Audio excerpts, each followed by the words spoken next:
Hi everybody. Kind of throwing this together last minute, mostly because I was trying to get that cool shot that you see in the title card of two cars going around Circuit Paul Ricard. Because, guess what? It has happened again. Two different race series that I'm in are going to the same track in the same week. First up, the Primera. We're going to be doing the touring car layout, which I think is the same one that the Seats just did a couple of weeks ago. Radio check. Spotter, radio check. Welcome back, Jim and Claire. So we're going to jump in here in about 30 seconds. And I have not tried this car on this track. I've only practiced the Macker for the GT3 race for about 5 minutes. So I think in the interest of not stinking out loud tonight, I'm going to do this race just for kicks, and then I'm going to set up a server to practice the GT3 car, because I was squirrely in the GT3 car last week at CTMP, which is a track that I kind of know, and Paul Ricard is a track that I really don't know. So we'll see how this goes. It's tricky. There's no elevation. Oh, hey, cool. I'm going to get this as my, as banner images go, you could do worse than having two of the coolest cars showing up at the time. Your skin is okay. All right, this is an open setup, and whether it's advisable or not, the only other setup I have for this car is Brands Hatch. So I'm going to load it and just save it right down and see how it goes, because that's the extent. Oh, and Shaders Patch is freaking out again. Awesome. Okay, well, we're going to go through that too. Skins are ready. Press the restart button. Awesome. Up to date 2, downloaded 1. Okay, great. So here's what we're going to do. Rather than practice, we get to handhold Shaders Patch while we go settings and we go to apps and we say, go away, SRS skin. We can't have you in our stuff anymore. But we got everybody's custom livery, so they will show up on the stream. I'm always interested in showing everybody's cool looking cars on my stream, because people put a lot of work into those. I know I do.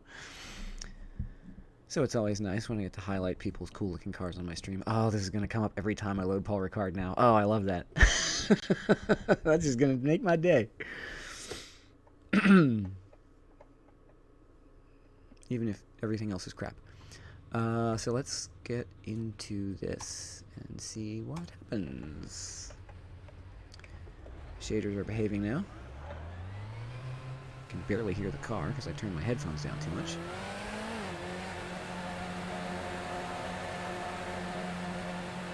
I have no idea how this car is going to react compared to the Leon. The pit exit's clear.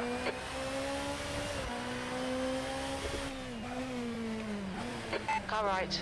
This guy's just going to yeet it in Clear here. right.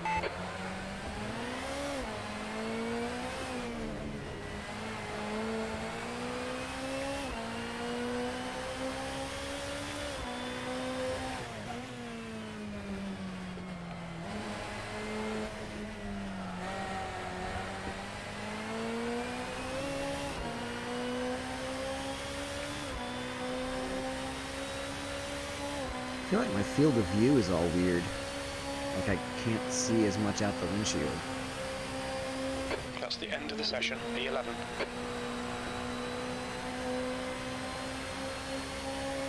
Probably just wanted to lift there.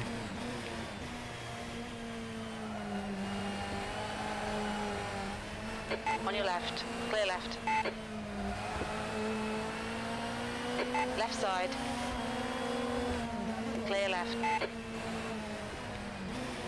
Oops, sorry. Right side. Clear right. Let's practice.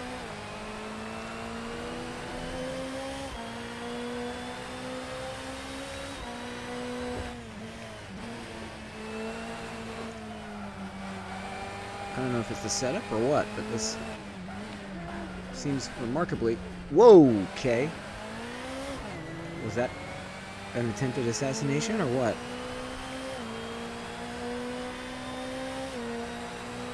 That was, Left side, clear left. That was a little scary. I don't know what was going on there. I think I almost just got killed. That was creepy. Oh boy, everybody gets to see my mod track list. I got Weatherfield. I haven't tried Weatherfield yet. The Shuto Revival Project maps are fun. They're open world maps of Tokyo, I think. I know Shuto is. The Daikoku, I think, is just like a parking lot. Like one of the industrial districts. It's just fun to play around in. And the full SRP is just gorgeous. You just drive around. Pacific Coast, I haven't tried yet. Of course, by the same authors as LA Canyons, which everybody's nuts over for good reason, because it's awesome. Hello, hello, welcome to the Chateau. Welcome to 2 races in France, at which I will be terrible. I promise I won't speak the entire stream in a French accent, but maybe. Is fake French accent and race cars, does that count as like an ASMR video at that point? Smooth, sultry accented English. No, probably not. So let's see how bad I can. It exit is clear. We have 9 minutes to set a lap. Fair enough.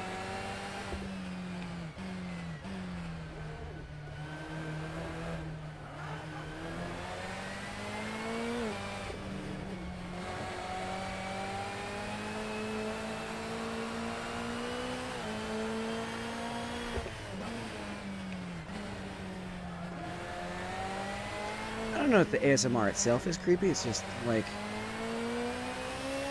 the idea of why people might be watching. Like, they're supposed to be like for relaxation and stuff. So that it's sort of basal response of, ah, this is nice, but some people Right side, clear right. have a much more intense reaction of enjoyment. Yellow flag, Okay. watch out. You get my drift?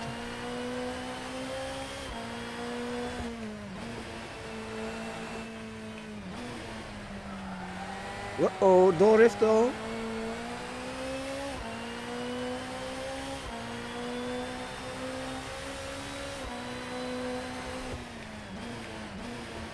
Someone has helpfully taken out all of the apex pylons, thanks. I didn't need to know where I was going.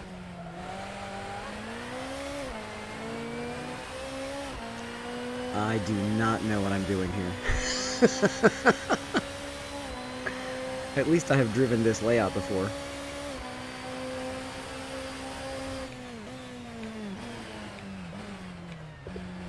I think I can brake a little later for that. Yellow flag, caution.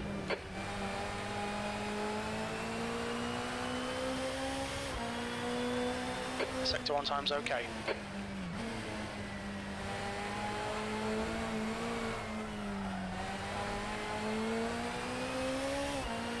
This is actually not so bad around here.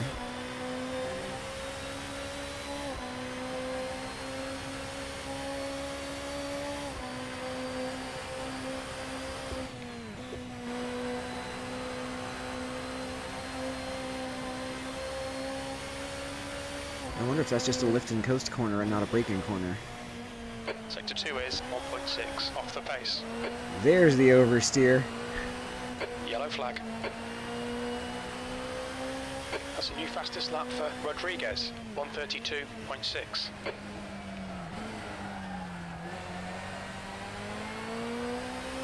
And I'm at a 138. Oh boy.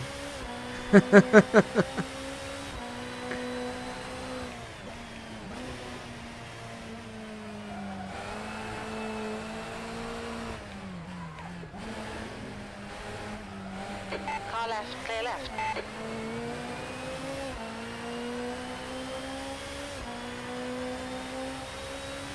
I'm sensing a Yellow clear flag, division keep in your the wits about you, field mate. P8. You're now 6.0 between people who have done this seconds off the before pace. and That people who lap have was not. at 138.5.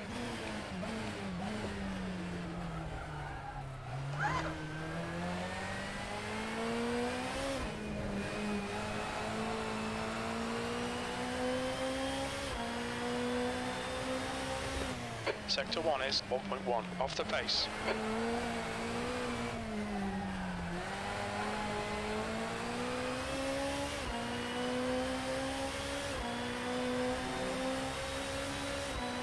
I'm 6/10 up on myself so far. See if we can yeet it in here. Oh yeah. Yellow flag. Car right, clear right. Sector 2 is 1.5 seconds off the pace. Fastest lap for Rodriguez, 131.6. That's 5 minutes to go, 5 minutes.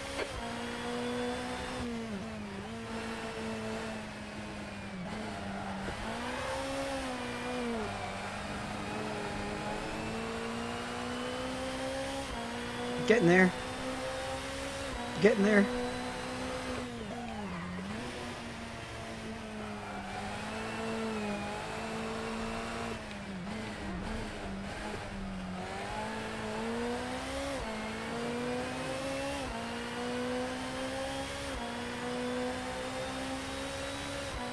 That's your best lap in this session. That puts you 5.5 seconds off the pace. Your lap time was 137.1, 13th place.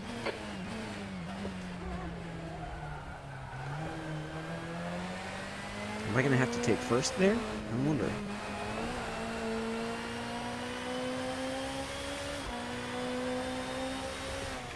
Sector 1 is 1.5 seconds off the pace. Yellow flag, watch out. Uh-oh. Definitely can't carry that much speed into the second half of the chicane. Oh well. There goes that lap. Can I get one more in?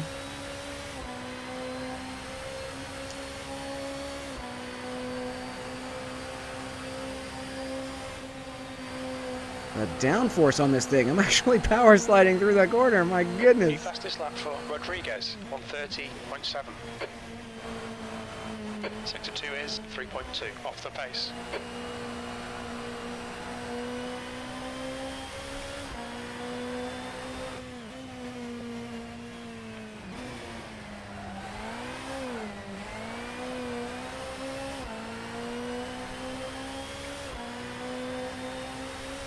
I'm actually going to make up my mistake here.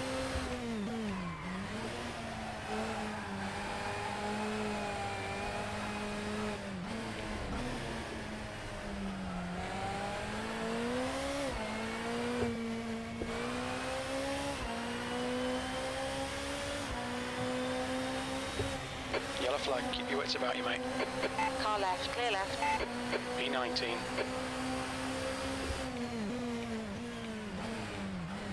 P19, that's about where I expected to be with no practice.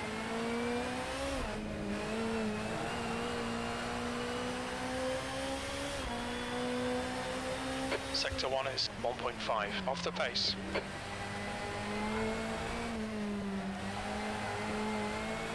Much better.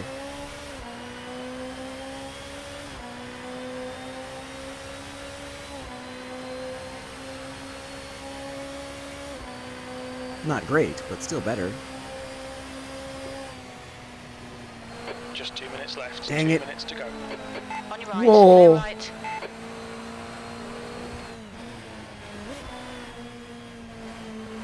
Sector 2 is 2.4 seconds off the pace.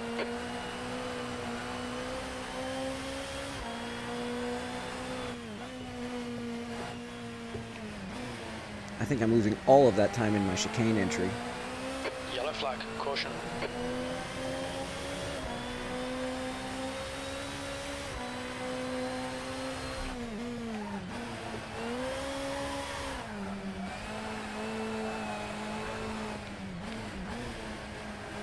It's incredible how catchable this car is.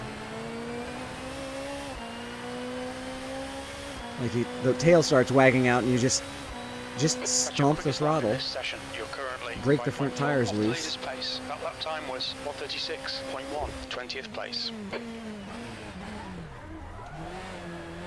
Nah, forfeit the lap. On your right. Yellow flag. Not gonna get in that guy's way. Besides, I need to calculate fuel. 14 laps on that? Let's see. People are doing about a minute and a half per lap, so 20 minutes divided by a minute and a half is 13.3, so we're gonna do 14 laps. And I can just stand on this setup. Cool. Now, what can I do about the oversteer? Whoa, okay. A little bit less tow, maybe?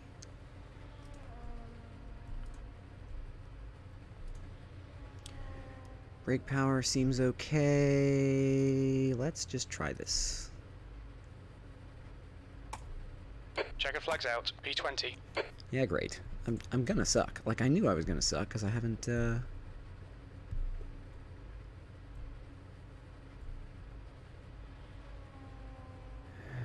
Oh, Jordan. That's the end of the session. Chill out, man. P20. Oh, man. Jordan Dion gonna be mad. Oh, well. I am terrible. That's fine. I haven't practiced this car on this track at all, so I am not at all surprised that I am this bad. So tonight's race is going to be all about surviving, having zero expectations, and thus probably having a pretty fun time. Because people tend to bin it.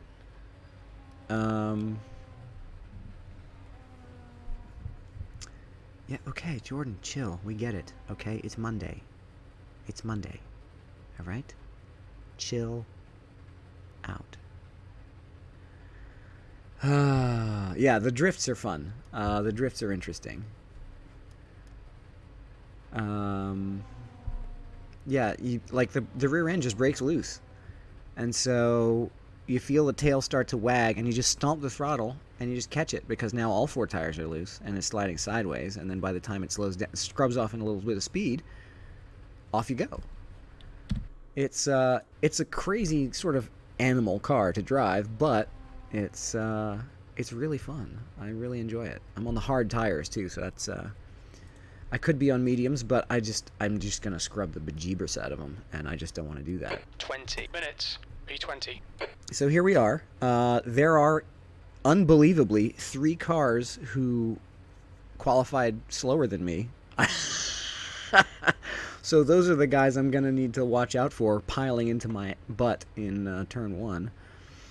But this is going to be interesting. It's a car that I've raced, but not on this track, and it's going to be crazy.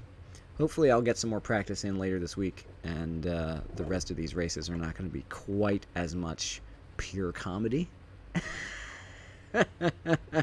Yes, welcome to the stream, Chuck. Don't expect much out of me tonight, because I have not practiced this. Here we go. Be ready. As you can see by my P20 starting position. But this is going to be all about survival and just chilling out and watching, much like the first race at Brands Indy. Go. On your Oh. left. 3 wide. Somebody You're missed on the the start. right. Clear left. Claire's going to be busy. Shift to the outside. On your right. Clear right. Left side. Still there. Whoa, they're Yellow wrecking! flag. Keep your wits about you, mate. 3 wide. You're in the middle. Clear all round. Car left. Got punted from behind. That's 4 incident points at Forget about T2. that. It'll probably just polish out.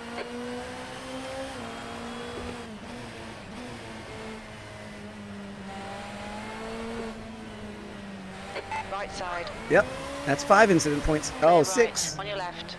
Thanks a lot, asshole. You're on the right. 3 wide. You're on the right. 3 wide. Hold your line. Clear left. Yellow flag, watch out.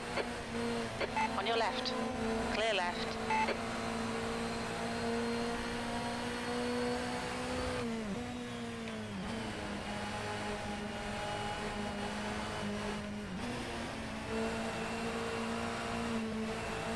So by my count, I'm at 6 incidents right now, and we're halfway through the lap.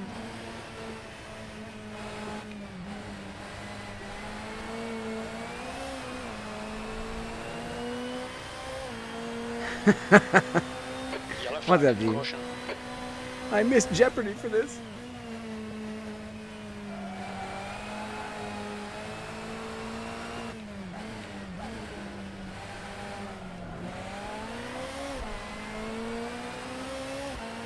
Whoa, don't rejoin! Well, I've gained 3 positions, but I've taken 6 place. incident points. On lap 1. Not kidding.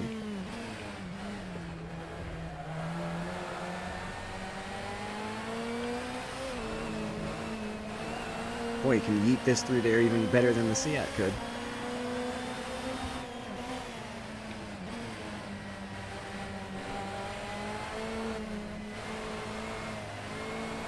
Don't. Car in front of us is. Left side. The car in front of us 3 is wide, dying. On the right. 3 wide? How? Car Jeez. left. Hold your line. Oh, this is proper Clear left. BTCC.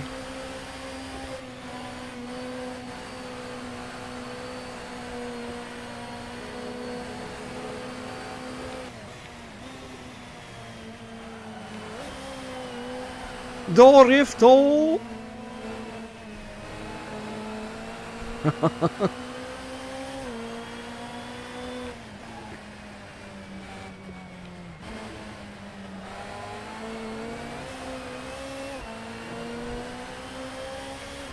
You almost have to turn incidents off for these races, don't you? 31.1. Yellow flag, keep your wits about you, mate. Still locking the fronts even at 88% brake power. Oh, this is a proper race now. Let's forget for a moment that I'm contending for 16th place. P15.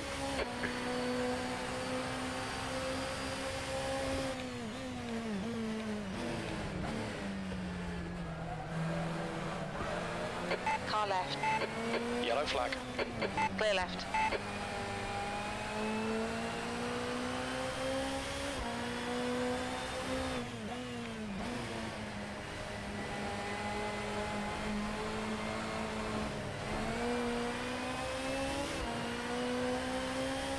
Can I pick up? Oh, Javi disconnected. Yellow flag, caution. Okay.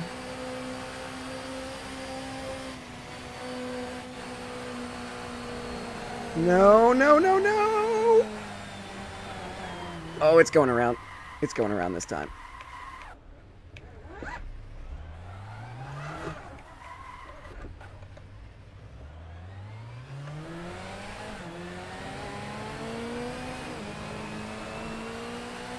Where'd the other guy go? There was somebody coming up on me there. Did he bin it?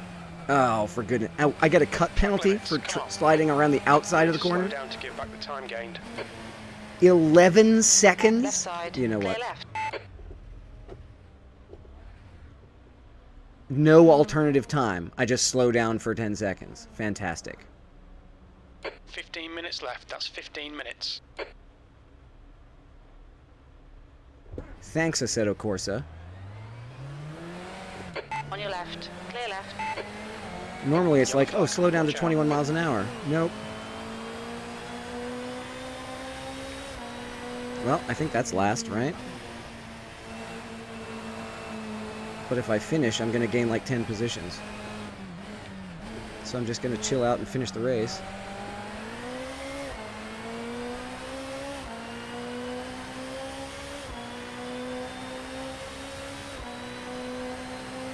P17. I only lost 2 positions in that.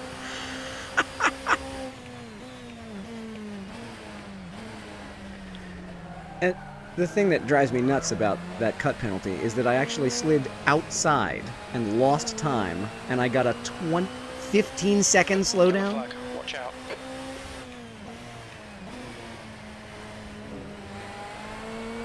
Oh, he hit the tires that are made of concrete and Right side, clear right. unobtainium.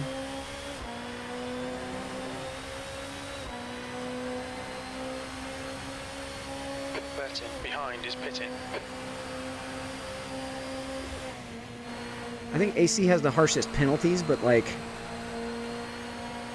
I've had entire races in Project Cars 2 where I had 0 clean laps. Cause like Yellow flag. the penalties aren't that bad, but like you get them everywhere.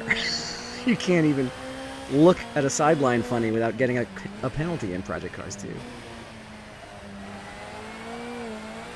The gap in front has increased to 2.0.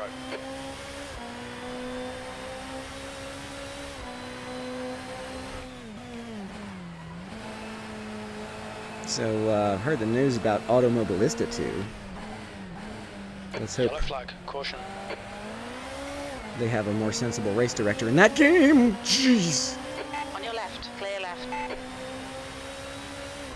That was a 136.5. That's your best lap in the session, P14.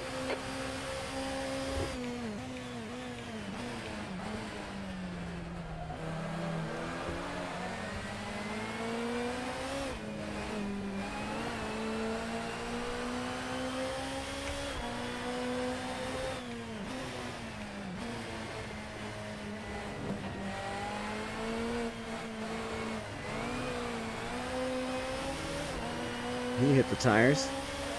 Car right. Clear right. Well, this is working out. Good pass, eyes front.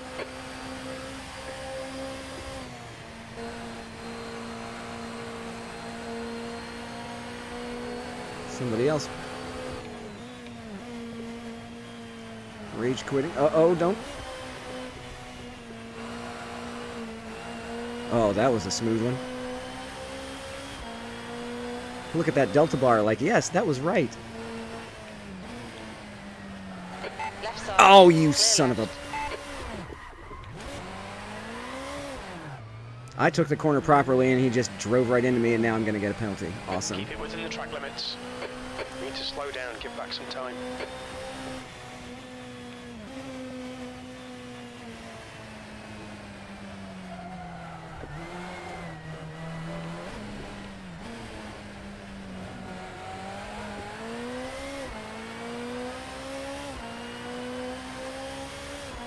Well, you know,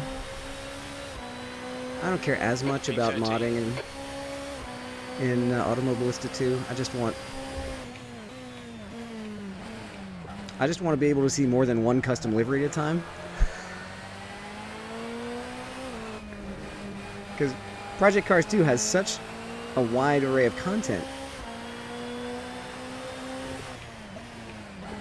But if you want to have a race series where everybody has their own car, The gap behind is now you can make your own, decreased to and then 2.0. everybody else is just a white car. Like, if you're gonna support custom liveries, do it or don't. Don't go half measures, like, well, you can see yours. And everybody else is just some generic white car.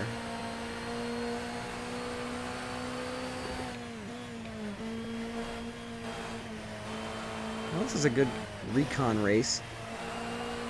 Starting to learn the corners a little bit in this car. Ooh, that was nice. Oh, that felt good. 10 minutes remaining, 10 minutes. Half distance, fuel looks good.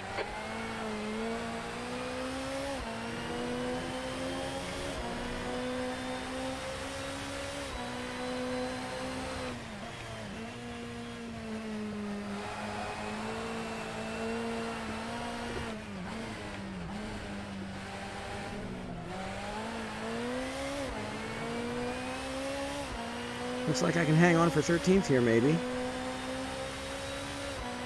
That was a 136.5. That's your best lap in this session. But, Relax, focus, keep it smooth. Yeah, I was talking to Pete Parasetti on Discord for SRS, and he was saying that for a lot of these races, particularly early in the week, he'll just skip qualifying and start in the back, and just kind of pick his way through the carnage without getting, trying not to get instant points, and then just pass everybody who survives.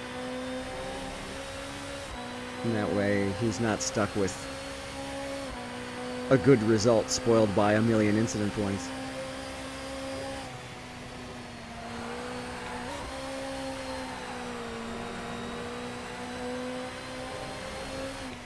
Your tyre temps are looking good. Really? Even after that? Glad I'm on hards.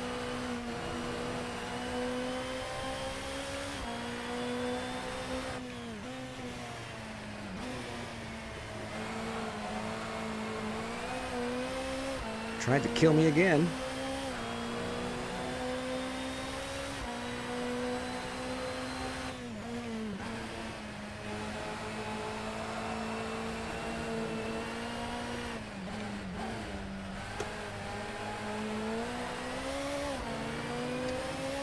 Hey, look at that. Carved a whole second off my PB on that lap. You've just done a 135.4. Oh, yeah. That's your quickest lap. Mike is definitely in a different universe for me right now, because he knows what he's doing, and I really don't.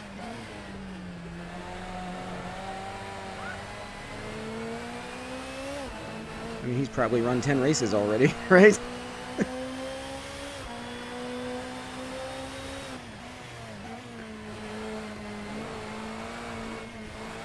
You've got half your fuel left. I think the tires are coming in a little better. I'm a second up on myself now.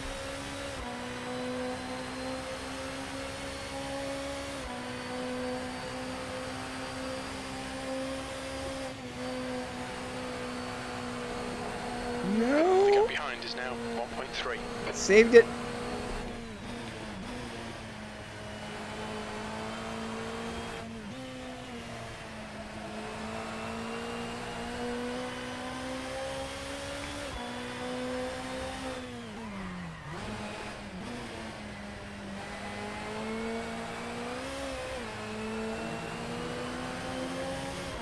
Every pylon has been taken out.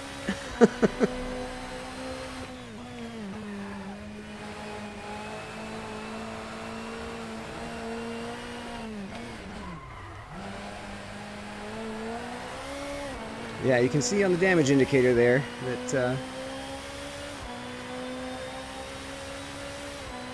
That last lap was a 134.1. That's your fastest lap. 134, there we go.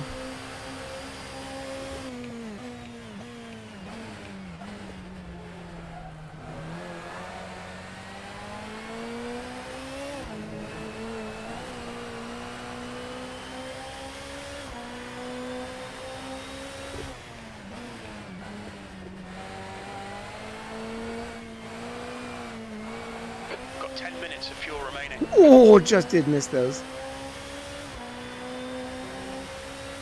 Oh, the Audi race. Well, have fun.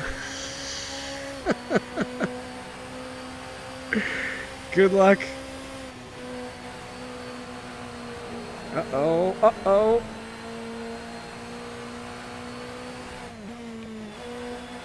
V13. Magione and I have something of a mutual curse, so I think I might,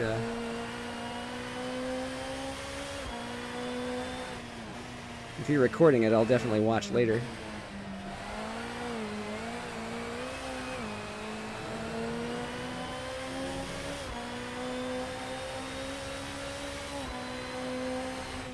We're looking all right here. Keep your concentration nice and smooth. 5 minutes to go, 5 minutes left. Are all those people dropping from in front of me? That's incredible. I could get a top 10 here. Your lap time was at Oh, 134.7 incredible. V12.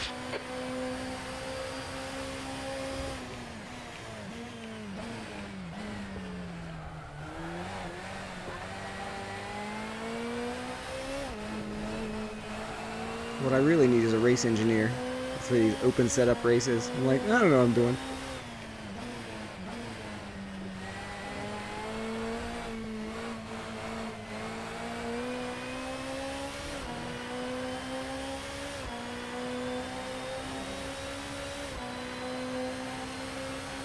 Yeah, just survive it.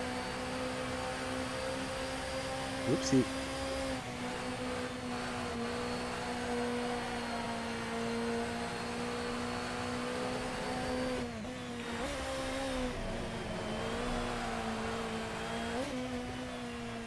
I love how I am totally steering with my feet in this car.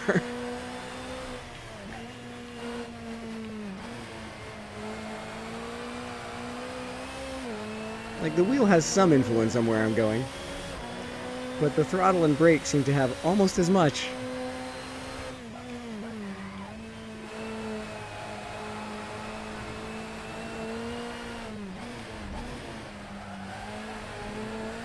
Blue flag. Here come the lads.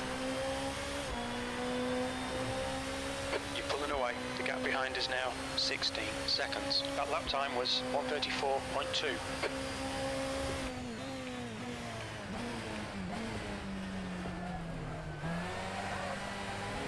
Blue flag.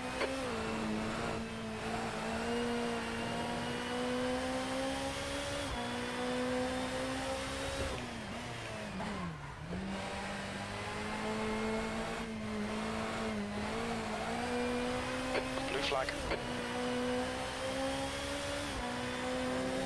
I'm right on the edge of it.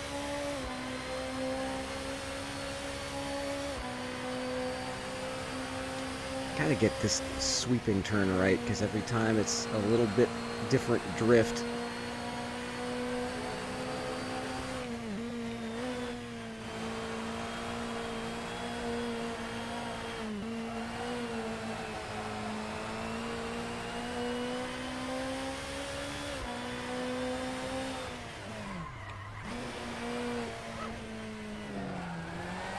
Two minutes to go. 2 minutes. Oopsie. Wow, really?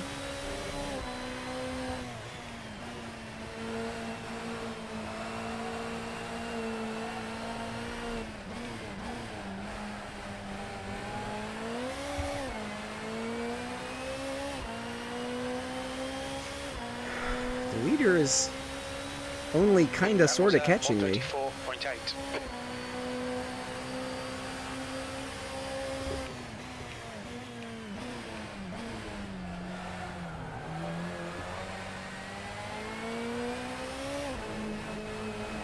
We estimate you've got 5 minutes of fuel remaining.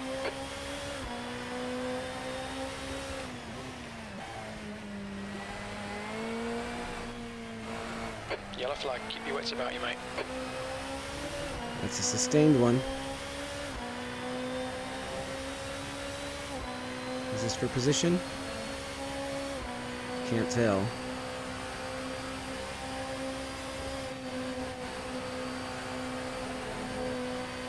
Whoa, what? Oh, and then I braked for this and... We've been warned about track limits. You'll need to give back the time gained. the time gained, yes, because I've lost 2 seconds.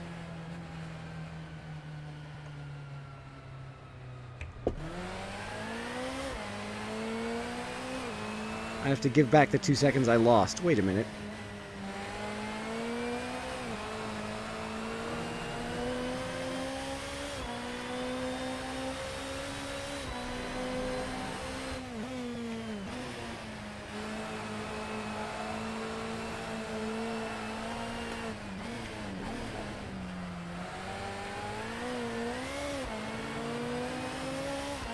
You know, yeah, I've got a lead on the next car back, so P12. it's like, whoa, who the heck was that? Good drive. Wait, what? Was that the leader?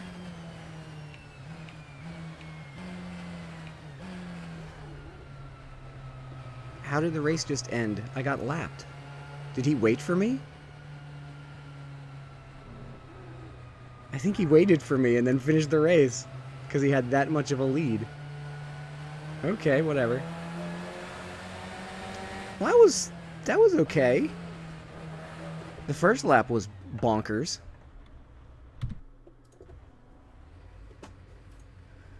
But he had 40 seconds on my Wow. Okay, well, congratulations, Daniel, on on winning that one with authority. So I end up in 12th, beating 3 other people on track and a bunch of people who apparently rage quit, including Jordan Dion, who was complaining about everyone under the sun earlier. He finished 2 laps.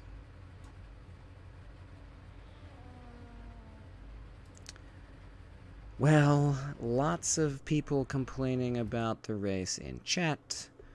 Probably not with entirely clean language. Let's just give you folks who did not catch the beginning of that race. Let's just go to the tape here.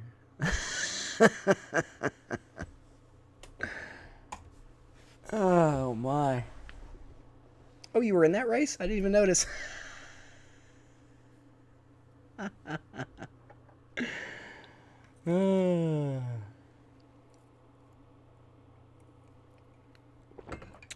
It took everything I had just to oh,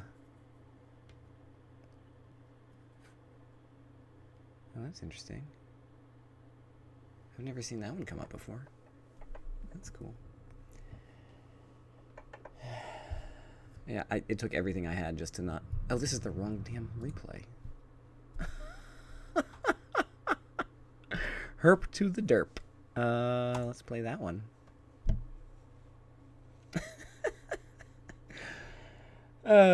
So after this replay study, I'm going to go ahead and set up a practice server if anyone would like to join for the GT3s. I'll be back in the Macker that you're seeing now. A beautiful car. Taking it right back to Le Castellet. So let's just sit back and behold the horror. Lines off. Names on. Names have not been changed to protect the guilty. Let's watch this glorious Nippon steel get crumpled up like an aluminum can. Oh, there you are. Hey, what's up? Yeah, it was, I mean, the first 3 turns, I don't even know how many incidents I picked up, but I counted 6 hits on the car in the first 3 turns. Oh, and then that other guy punted me in the middle section, so I'm going to guess 7 for my over-under wager on incidents. Who is this? Adrien Bertin didn't get off the line, so I picked up 2 there, which I then gave up when they all piled into me. So I was like, do I go outside? Maybe, maybe not. Wow, some people really yeeting it in there. And then, oh, and he caused the accident. Shocking! The guy goes in there at like 20 miles an hour relative. Bonk, bonk. Oh, I got sandwiched there. Okay. Little hug. Boink, boink. So that's 4.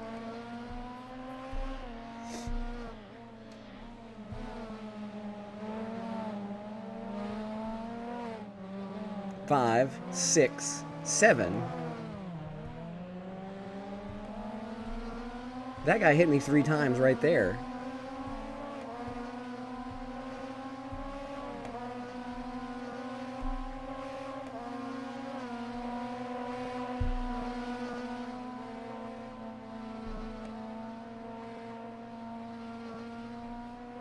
Boy, there's a mess going on up there. It took me several laps to figure this out, but I eventually started driving okay.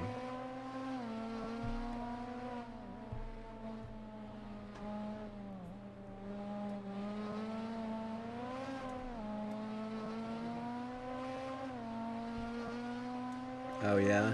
Oh geez, the car's already toast now. Oh yeah, okay. Oh nice. 1 successful drift and 1 unsuccessful drift. That's too bad.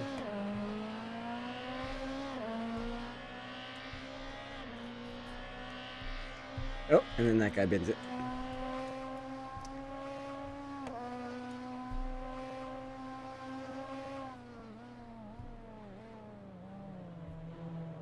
That was was slowing down way too far for that earlier in the race.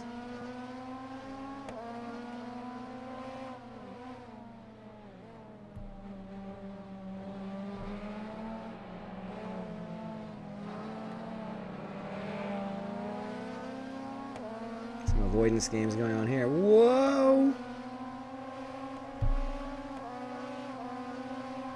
Yeah. I beat my quali time by 2 seconds.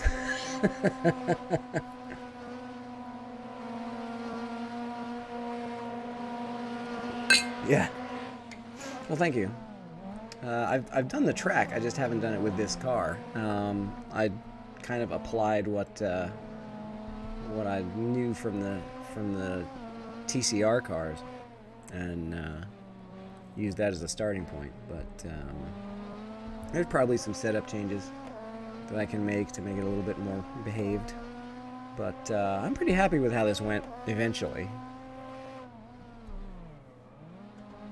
So at some point here, I get absolutely clattered coming in. Oh, so this is the one where I slid off, lost a bunch of time, and then had to stop. And you have to stop on the track, because if you stop off the track, then you'll probably get another penalty for going off the track there. So that was super annoying. Where was the one where the guy tapped me going through this corner? I don't know any of the names of these corners, because, I don't know. I don't study the track, and they're all in French anyway, right?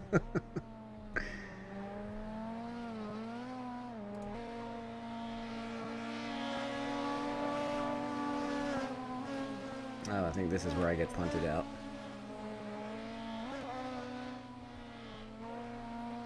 This is a fun complex. You really have to... So, yeah.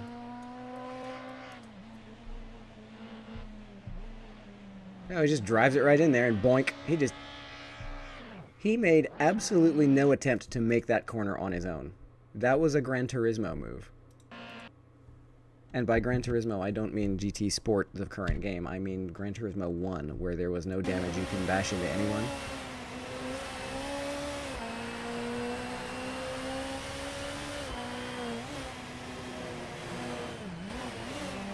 Yeah, he just drove right into me. Just drove straight at me. What was that line? Like, what was the plan in that corner? What was his plan to get through that corner other than bash into my car?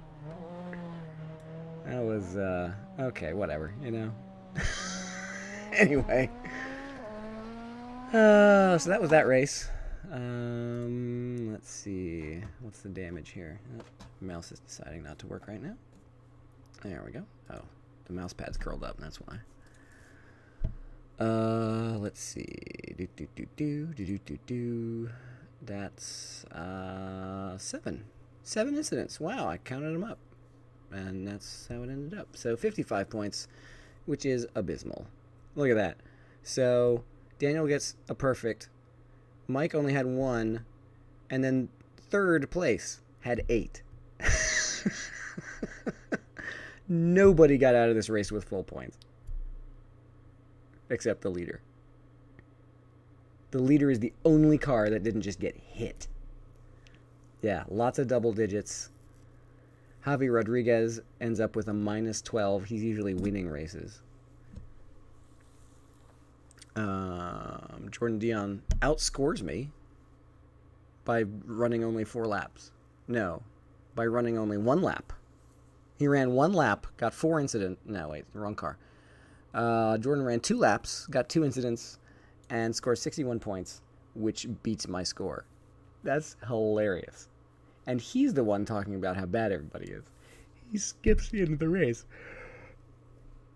And yeah, I mean, Jordan's a fast driver. He just quit in disgust and still outscored me. That's how just wackadoodle this race was. Yeah. Yeah, okay, well, maybe better luck next week. Or not next week, tomorrow. Time. What is time, anyway? So, let's get back out of here. Now, I'm a big fan of Gene and his streams. I think this is his race, right? Is he the one that's... It doesn't have his channel stuff on it, but this is, I think, generally the one he sets up. It's a street car at Magione. I'm, with boundless respect, I must decline. And I'm just going to jump straight into the GT3. Also at Paul Rick. We'll select my car, please. Boop. Oh, hey, I'm the top seed. That's cool. That's not going to last. So let's set up a server. It's a simpit practice. I'm going to delete that one. Bye-bye. Yep. Not running that car again. Let's go to Paulie Rick. I'm not trying to be offensive, but you know, club practice. So it's the blank pen course. Such a white bread course, right? Let's see. Entry list is a bunch of stuff. Feel free to pick one. Conditions, weather clear. Weather effects clear.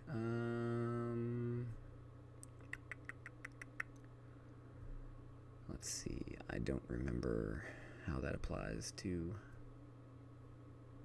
SRS. I know the time is right, but I think the temperatures are off. We're going to do practice for an hour. Yeah, let's do 15 minutes. No, if I get it started enough, that'll be enough time to get an hour practice in. All the setups are right. That's fine. I'm going to save it. Boop. This is Zero Bandwidth SRS 2019-04 GT3 practice. No password. No password, no nothing. Just a practice server for everybody. And I'm going to go ahead and jump into that now that I am successfully registered.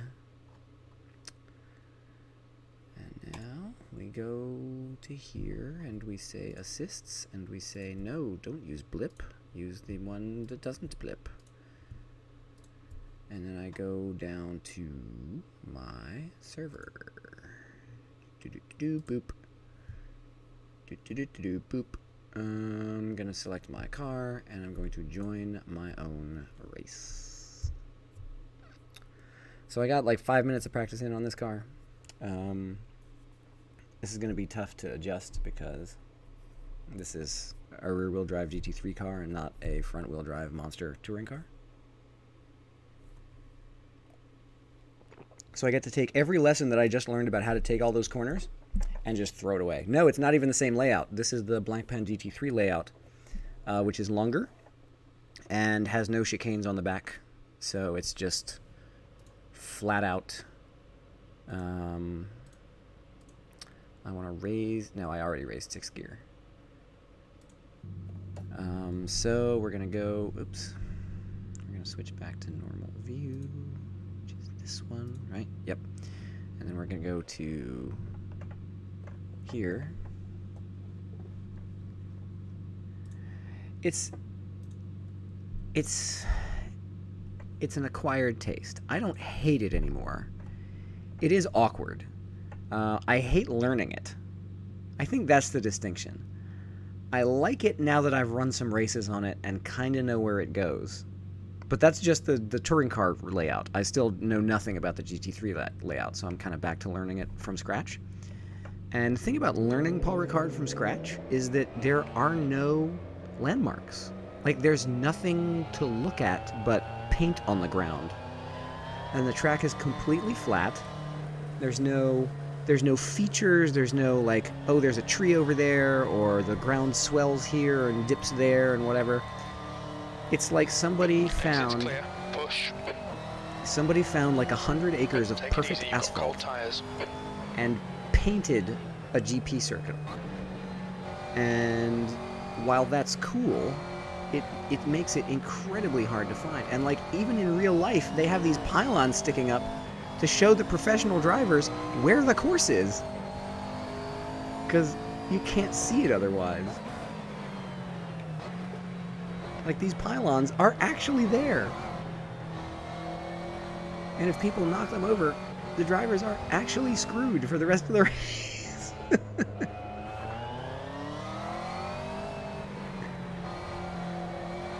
But, oops, I dared to touch a curb, and this is Assetto Corsa, so curbs equal death.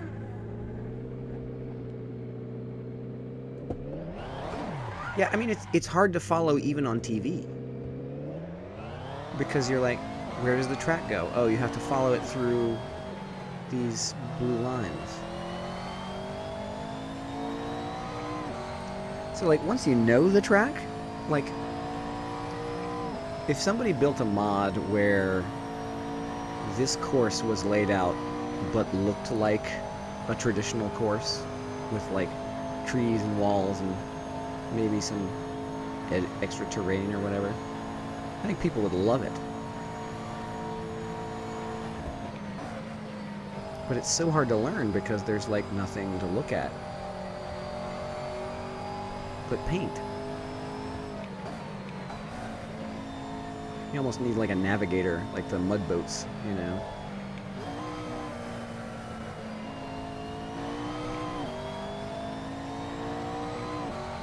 Yes, that's the other thing. There are no distance markers to any of the corners, which they easily could do by just bolting them right into the pavement, you know. Just stick some cardboard signs approaching some of the corners, but you get nothing. That's why that's one of the reasons I've left the lines on, the driving line on.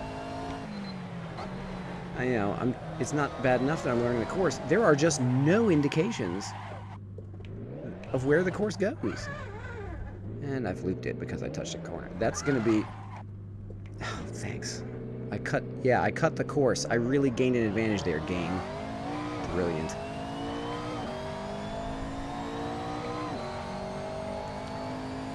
But yeah, like you can't find it.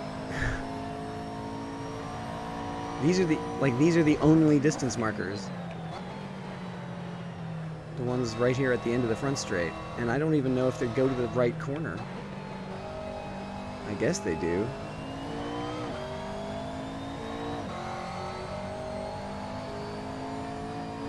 Oh, here's a couple.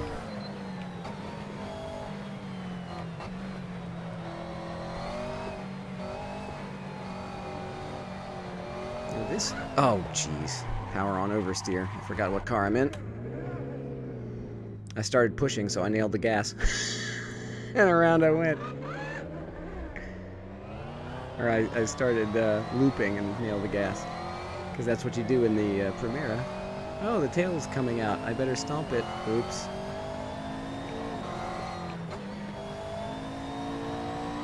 I had some really good practice laps here earlier. Well, good for me anyway. Yeah, this is an incredibly hard track to learn.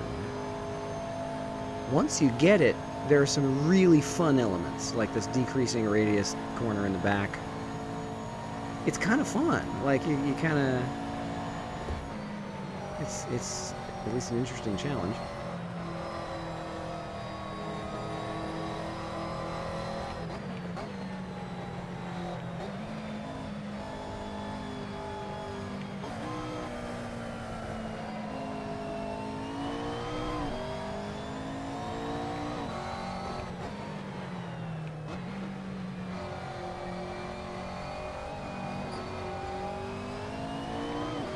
See, that felt better than last time, but I lost a boatload of time in there.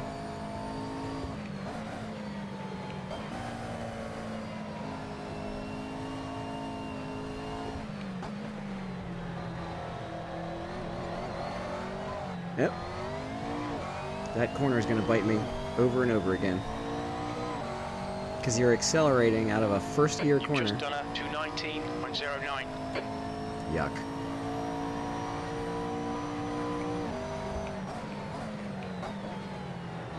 I have no idea where I hit the brakes, but that seemed to be right.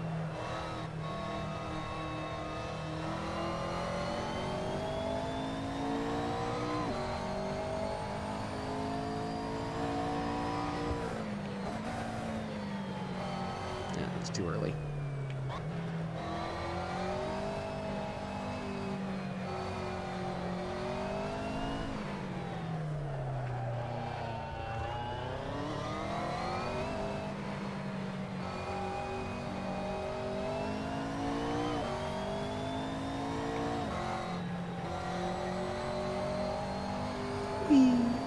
Whoa! How am I lined up for a 2:08? My personal best is a 2:13. Okay. I'll take it if I can manage it. I think the guys in the race last night were doing 2:01s now.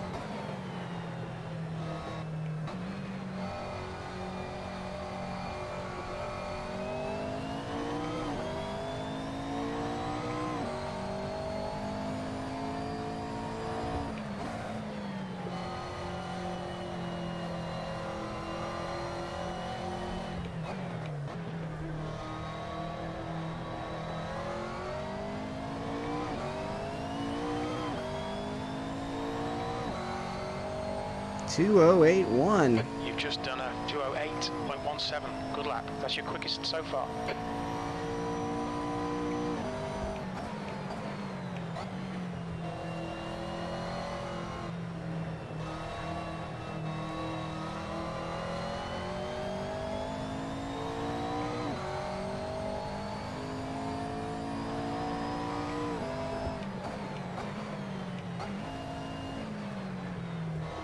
Still not brave enough into that corner, and I hit a curb. And around I go. You can't even look at these curbs funny, because if you do, you're going around.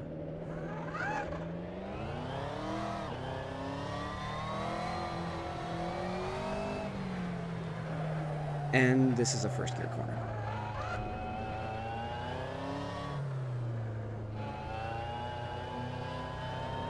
Cool.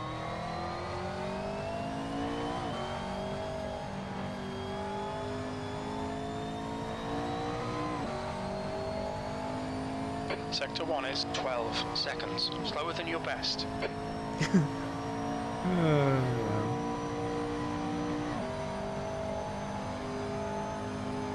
might need to take 6th gear down a couple. Yeah, that'd be good. I think I can find some time in there too. I just, with between setup changes and everything else, that is my first try at that combo, so I'm pretty pleased. Sector 2 is 0.40 off your best.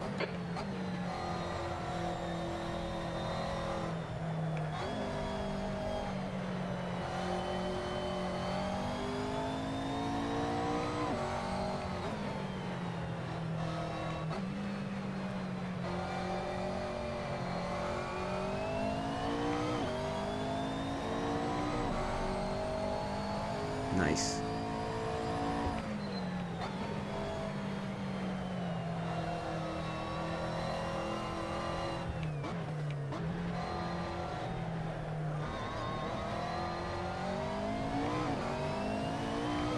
Yeah, that's the key, is consistency.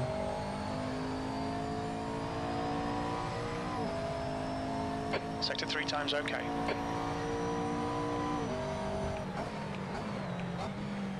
It's okay to set one good time, but you gotta do it for an hour.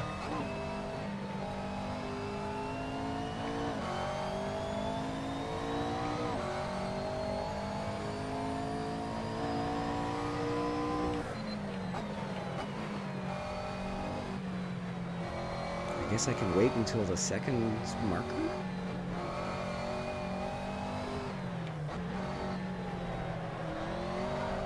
Yep. Jeez, I breathed on the throttle and around it went. So first gear is the wrong choice for that corner.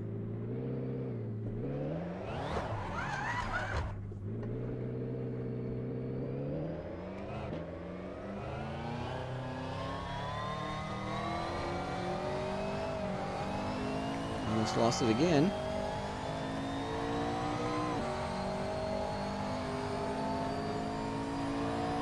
Sector 1 is 15 seconds off your best. Thanks, Jim.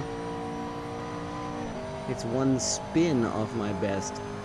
Gee, I wonder why I'm slower.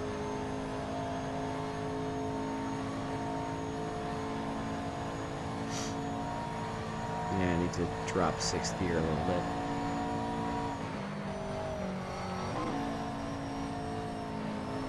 Oopsie. But that's not a cut.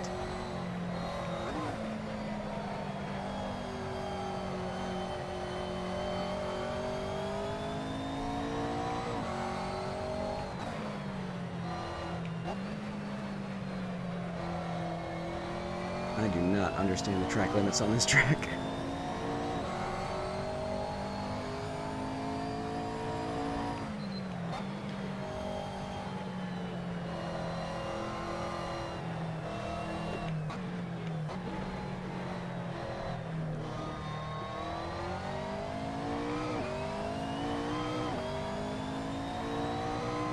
That was pit entry?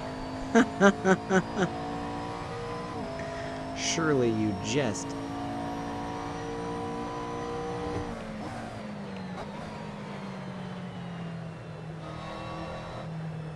So halfway between the 2nd and 3rd marker for T1.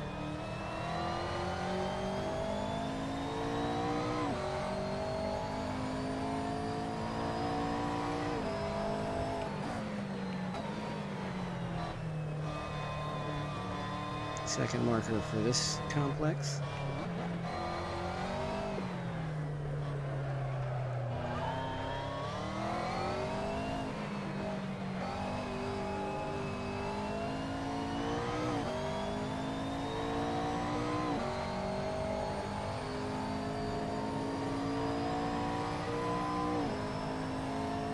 Chopping off a second here.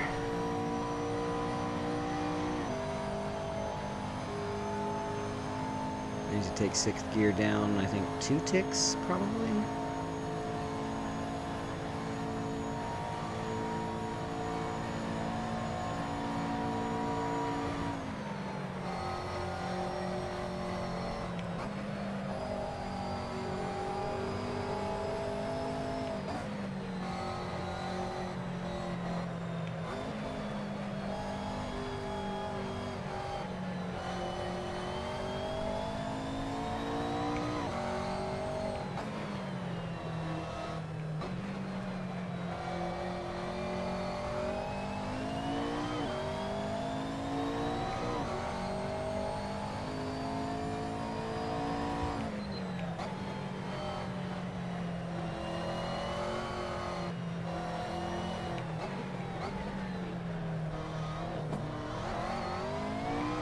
I need to come in, but I want to set this time because That lap was a 2:05.63. That's your fastest lap today.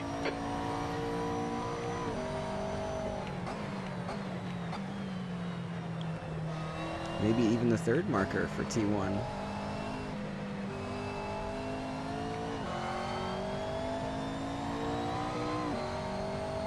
Second marker for this.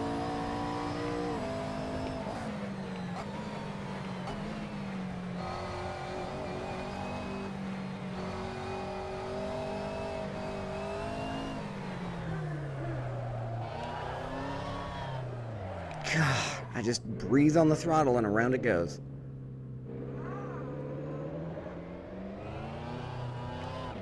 Well, the lap is spoiled now, so I might as well pit.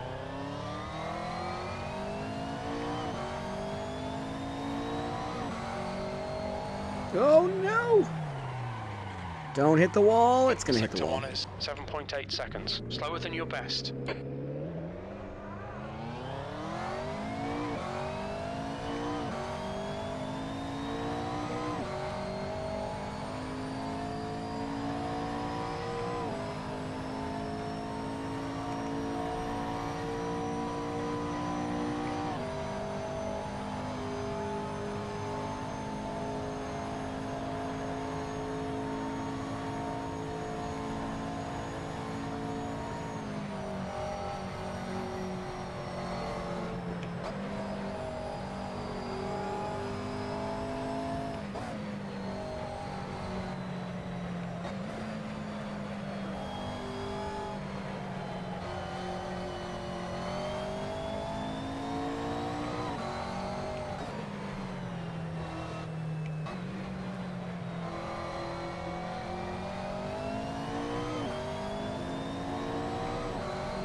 this lap is spoiled anyway. Surely pit entry is not what I think it is. Yo, it really is.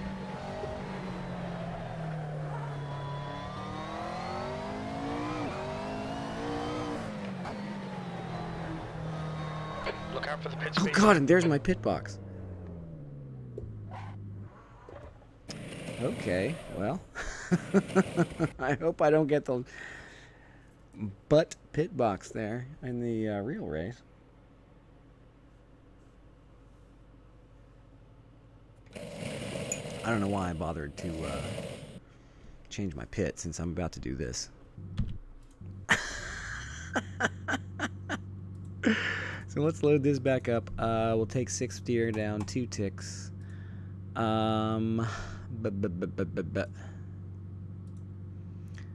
Still gonna keep up my strategy of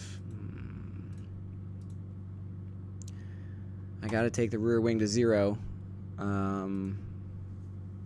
because of that miles long back straight. More stability under braking. I think I might want to swap this.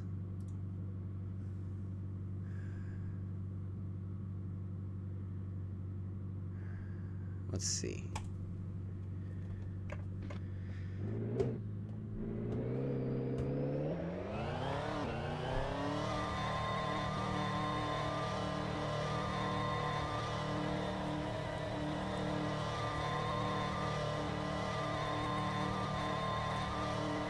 Jeez, this pit road is going to be painful. Looks like you're clear on the pit exit.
Whee!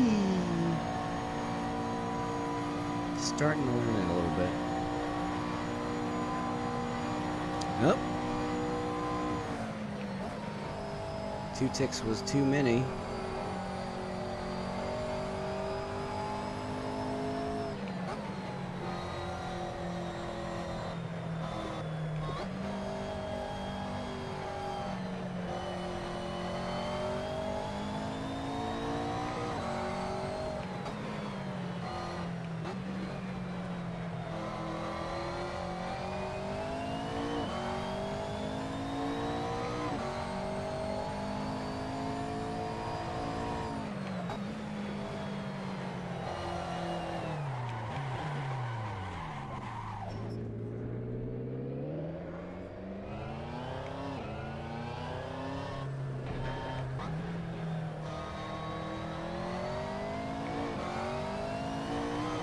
Well, Gonzalo, you have a 201. You've beaten me on my own Watch your server. speed limit in the pits. Well done. Go away. I hate you. No, I'm just kidding. So let's undo that change, because it didn't work. Take the 6th gear up again. I like having the others close, though. Let's see how this feels.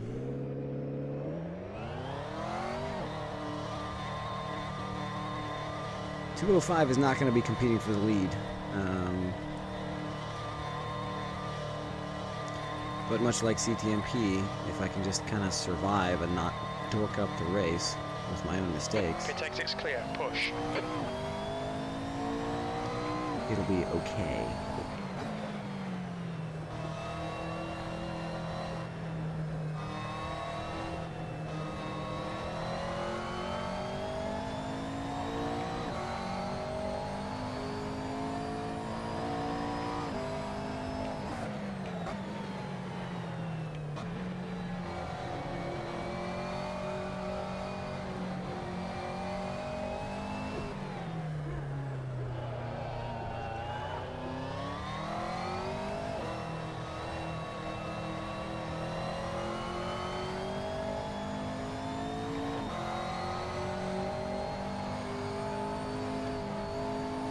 I was power sliding the whole way around there and had Me too. no idea.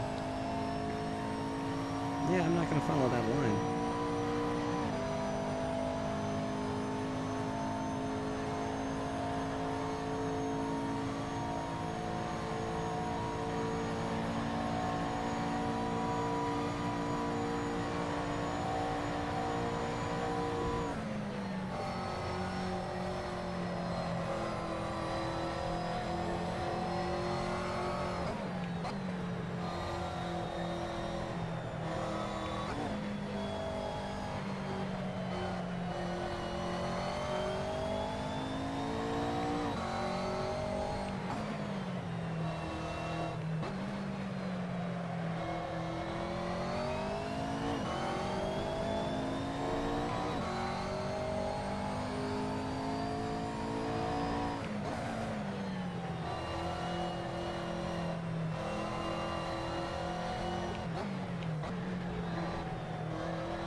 Woof.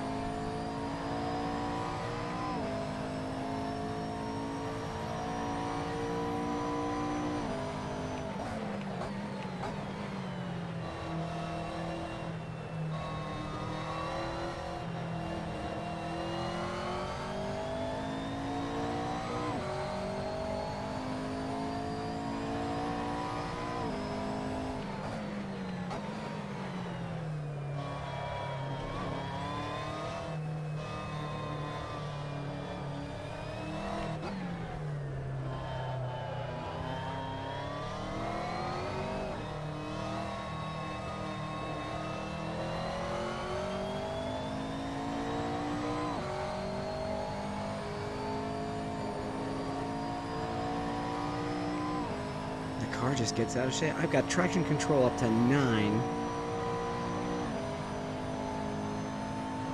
And it's still trying to break away from me around that corner.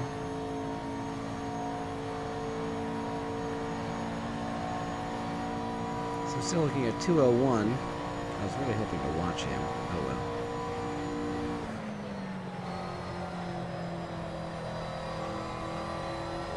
Sector 2 time is good.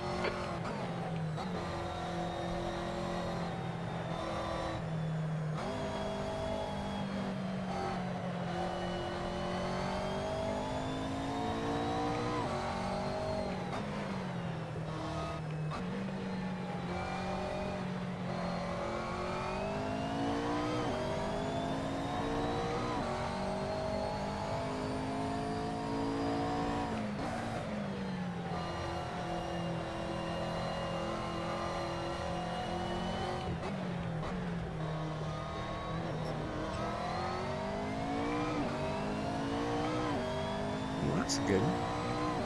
2:04.9. Your last lap time was 2:05.00. Good lap. PB. That's your best in the session.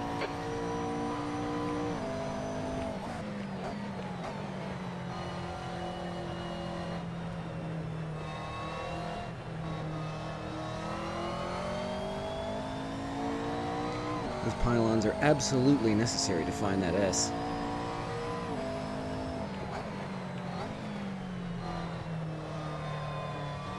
Otherwise, I would be able to find that S with both hands. Oops, and there I go, following my tire tracks.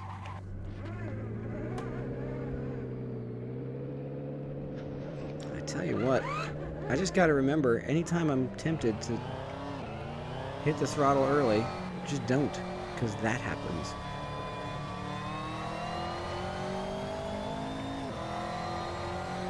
And I don't want to be that guy who blames equipment. Sector 1 is 9.1 seconds off your best. I do have to start wondering if I'm getting to the point where better sim equipment would help my time. I don't want to disparage my trusty old wheel.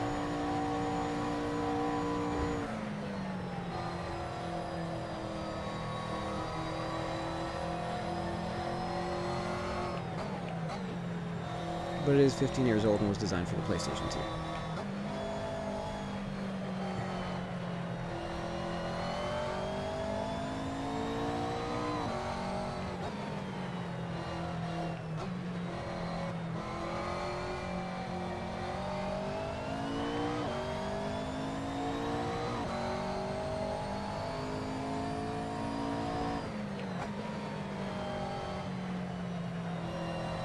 So I'm 9.6 seconds off my pace for this session, but I'm still faster than the PB I brought in here.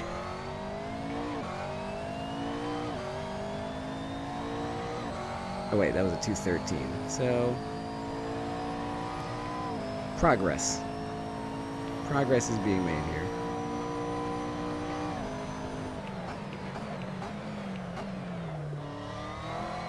Not enough progress paying attention to the track. Because I missed my brake marker.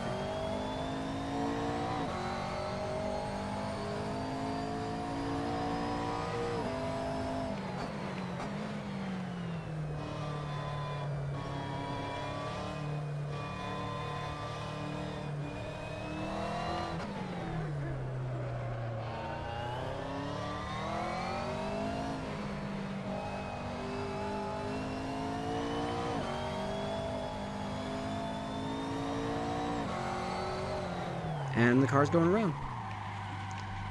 I was intentionally taking it easy on the throttle, and the car just went around. That's frustrating. Oh no! This lap will be deleted. The lap that I'm 12 seconds off on is not going to count. Gosh darn it.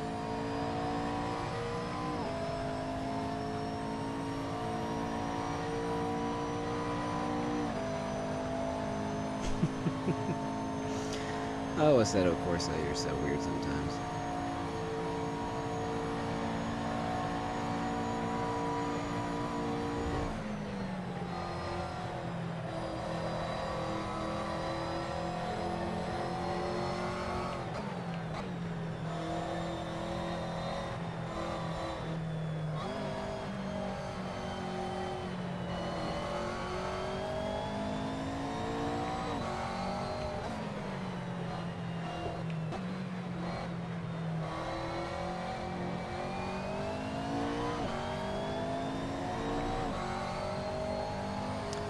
I gotta admit, when you think about Le Castellet, or, Circuit Paul Ricard, like in concept, it sounds like a great idea, get this huge expanse of pavement. You can do whatever you want with it. It's almost like a golf course, They can go out and move a bunker here, change the creek there, cut a new hole for the holes, cut a new cup hole on the green and move the flag and just change the course whenever they want. And I guess in concept, this is the same kind of deal. Like, they could just go out tomorrow and paint different lines on the ground and the Circuit Paul Ricard would be different.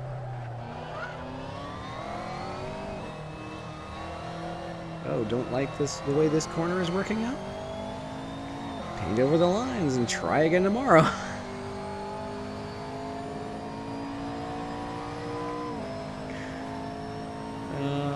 And, that's to some extent exactly what they've done with all the different layouts. And they've got all these chicanes and you just kind of cone them off and hope people didn't run the other race the previous day and get brain lock and go down the wrong layout.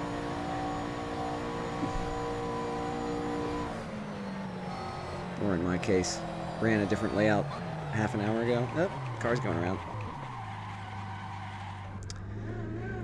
Why did the car go around? I don't know.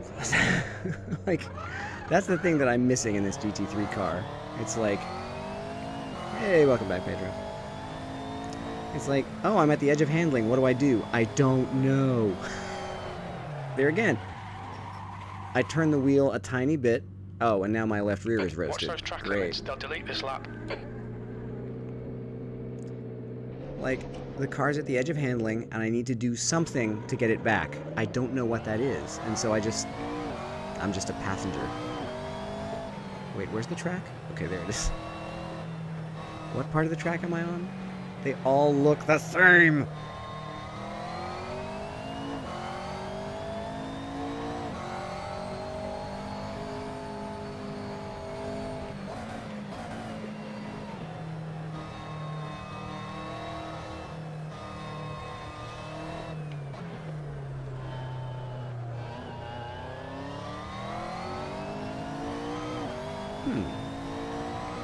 Maybe I exit the last corner in second.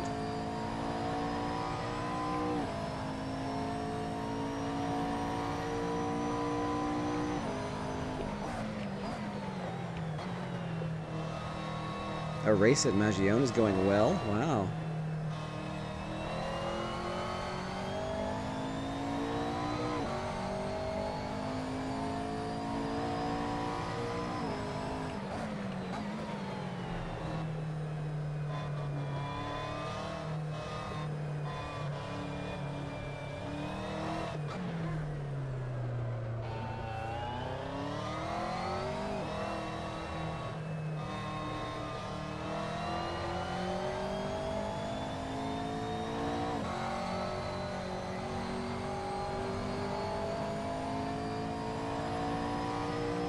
Nice. Well,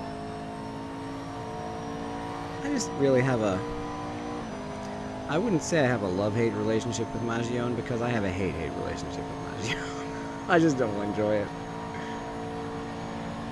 I've had a couple of good races there too, and I just don't enjoy the track.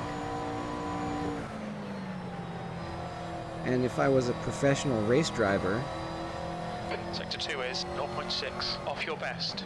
the response from the team would be, you know, suck it up. We gotta run the race. But I'm not a professional race driver. I'm some pleb with a 15-year-old wheel sitting in his basement playing a game. And as such, I'm like, I will play a track that's fun. And as bad as I am at this right now, I'm enjoying it.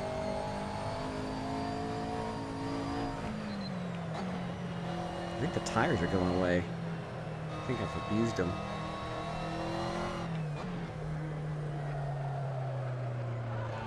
I did not slow down enough for that.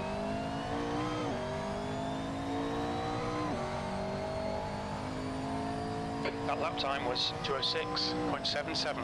That puts you Ah. 1.8 off your best. So you're the family entertainment on sim racing night? That's a good deal.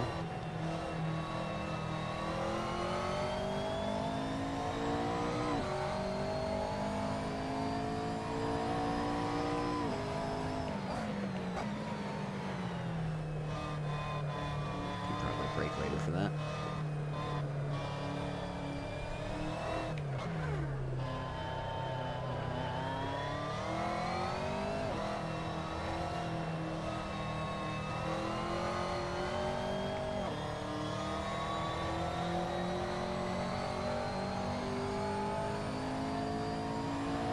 Sector 1 is 0.7, slower than your best. Oh, nice.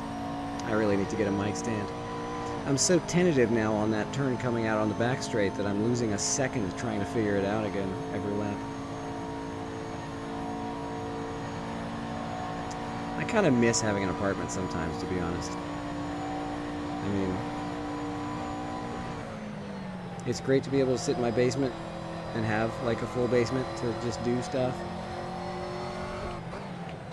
But owning a house is such a pain. Just being responsible for a building is just... It's not something that I really want to do anymore.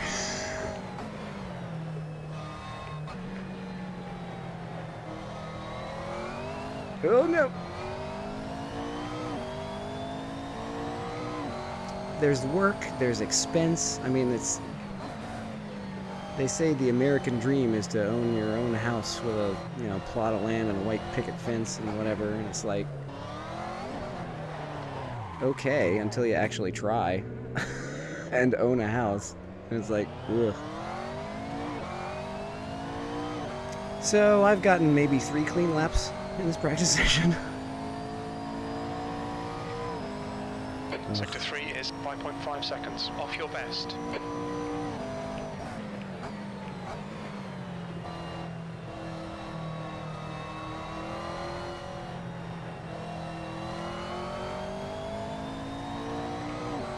Yeah. Well, that's the thing, like, I feel like I'm playing it safe now. I just, the times when like, I try to find a little bit more speed, and I just look at the throttle funny, and the car just goes whoop.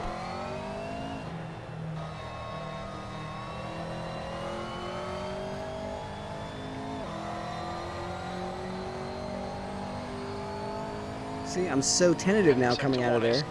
After spinning over and over again. I'm just losing half a second every lap, just trying not to spin.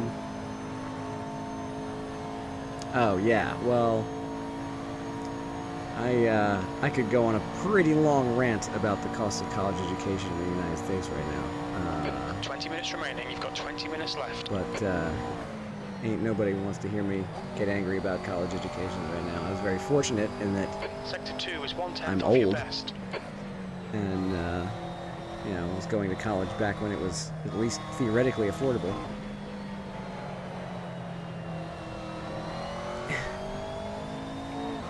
But yeah, kids that are in college, that are entering college now, you basically have to get a scholarship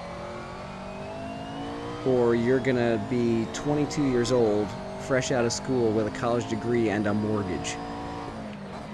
And nothing to show for it but a piece of paper that has your name on it. And that's the secret that people aren't telling these college grads, is that you're not holding a guarantee of a job. You're holding a piece of paper with your name on it. 0.25, And, you're now 1.3 off your best. Sector 3 is 0.8 off your best. It is worth what a potential, you know, you are the employee. Your piece of paper is the piece of paper.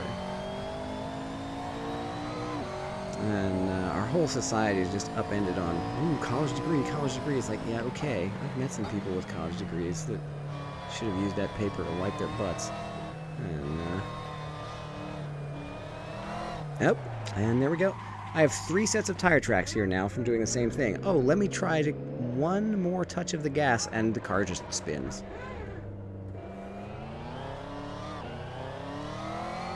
But then you have, you know, in contrast to the people who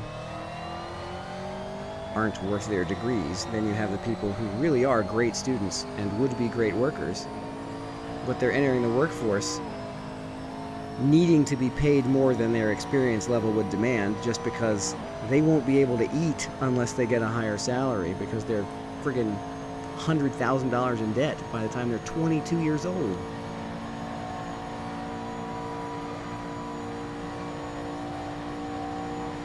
And the thing is, like, when you get a mortgage for $100,000,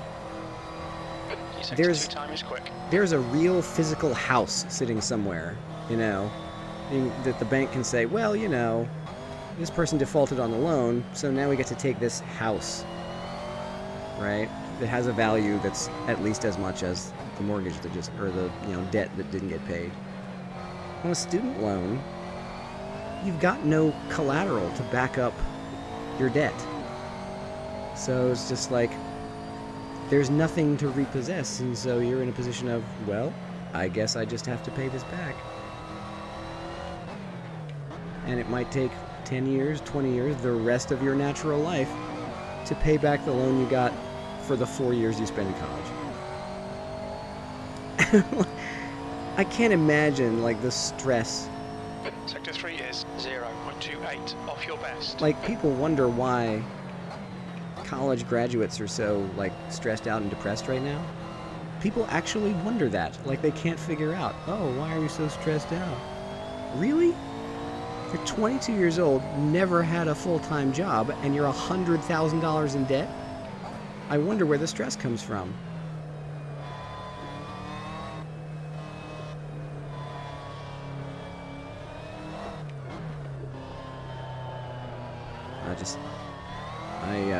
I look forward to my kids' future, and I'm like, holy crap, what have we done to these? What have we done to this generation? Seriously. What kind of world are we setting them into? Sector 1 is 0.6 off your best.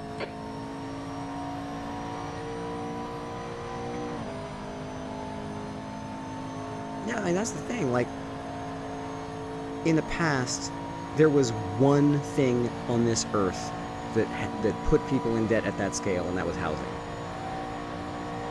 You know, that was the one thing that cost that much money. And now colleges cost that much money. Like 4 years out of college cost as much as a house. And then you're like, oh, by the way, I still would have liked to buy that house, but I can't because I spent that much money sitting in class for 4 years.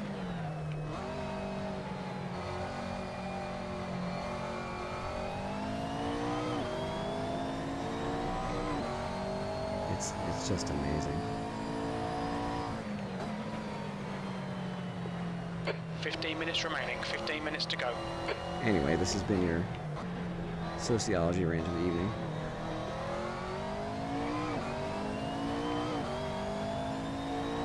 Yeah, that's the thing, like, so many places in Europe, even the private colleges are subsidized or, you know, whatever. 0.8, slower than your best. Sector 3 is a 10th off your best. And people talk about, oh, well, you know, people in, was it Finland or Sweden or whatever, they pay 45% income tax. What a socialist, evil, whatever. And it's like, really? Sure, okay, they pay 45% income tax, and they get free school for life. They get free medical care for life. If anything happens to them, the government just swoops in and takes care of them. What you get for your 45% income tax is actual services from an actual government.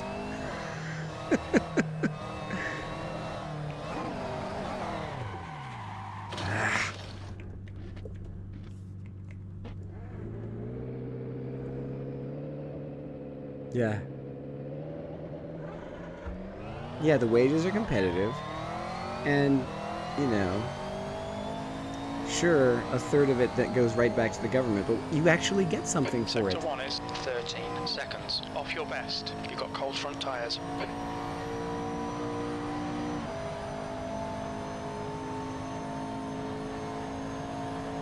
Really? Well, it should be. That's the thing, like,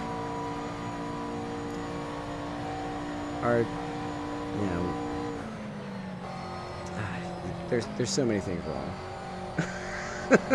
Sector 2 is 0.6 off your best. Rest assured, when I am emperor, some of this stuff will be different. It's a great thing to say on Memorial Day weekend. When I take over the world and I'm emperor of everything.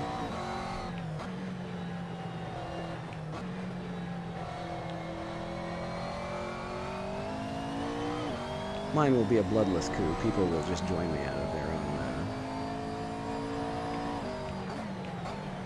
their own knowledge of the right thing to do.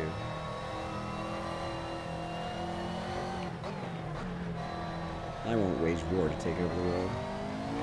People will just know that I'm the right leader. That's half fuel. You've used half your Yeah. fuel.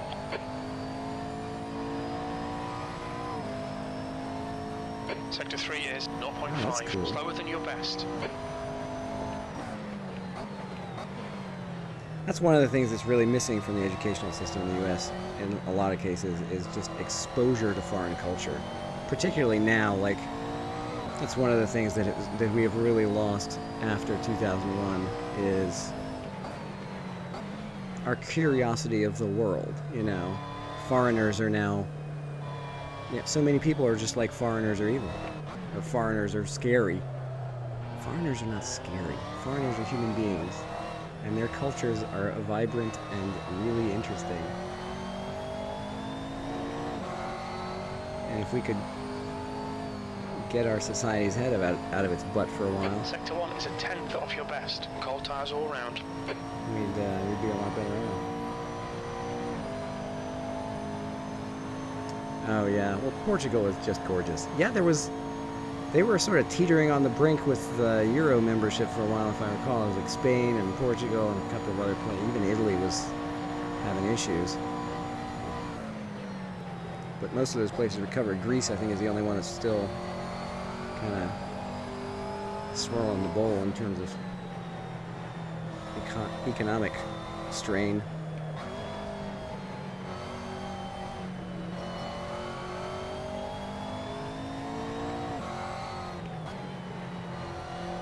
I'm too interested in chat to get the lap right at this point. Oh no, here we go.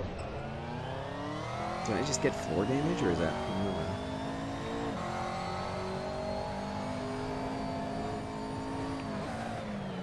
He's like, no, this is interesting stuff. Oh, that's funny. We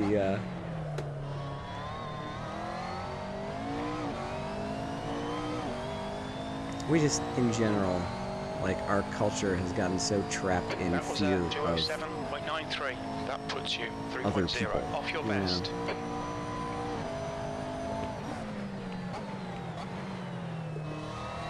I think part of the reason the message of hope that Obama put out was that it was just a little 10 glimmer of minutes that to go. That's 10 minutes left. pre-21st century America, where it was like, you know what? We can just go out and, you know, be curious, vibrant people and live our lives and get to know other people.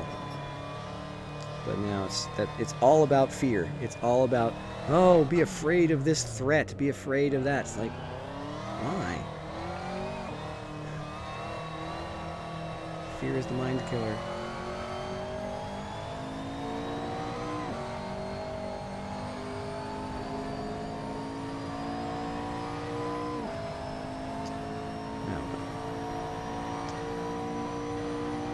Good luck getting an entire country to read Frank Herbert's Dune. I shall not fear. Fear is the mind killer. Ugh, yeah. The whole isolationist, populist BS is all over the place because everybody's got something to be terrified of. Sector 2 is a 10th off your best.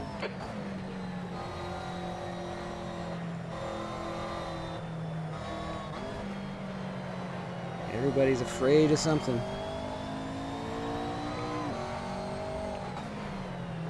Everything's fear. Everything is based on fear now. And it's just...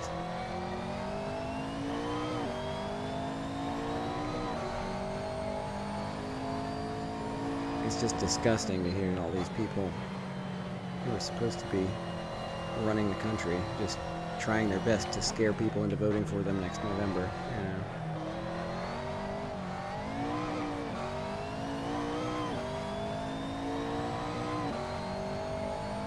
Was it really a dictatorship in Last lap was 1974? Wow, I had no idea. 0.00. You're now 1.0 seconds. Slower than your best.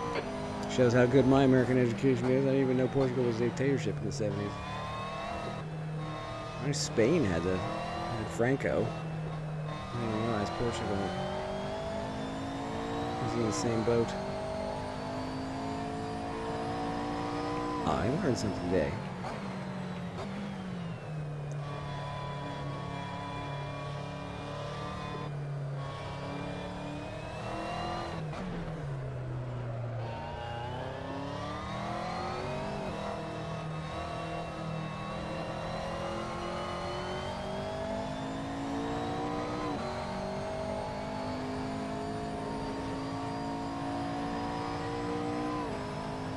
Watch those track limits.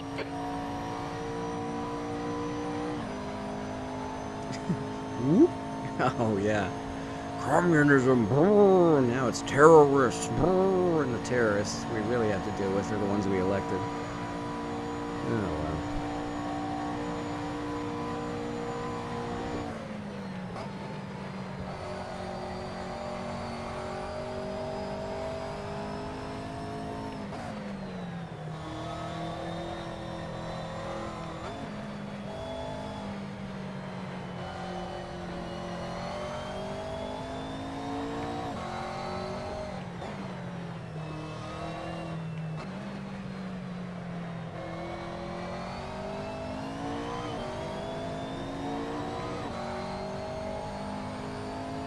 Yeah.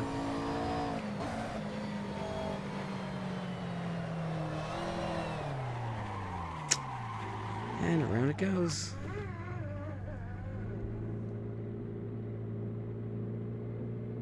Yeah.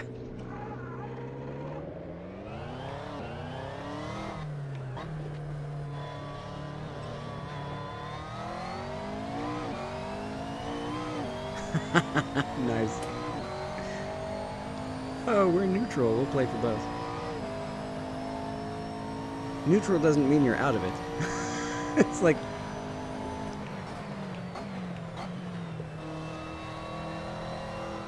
double agency.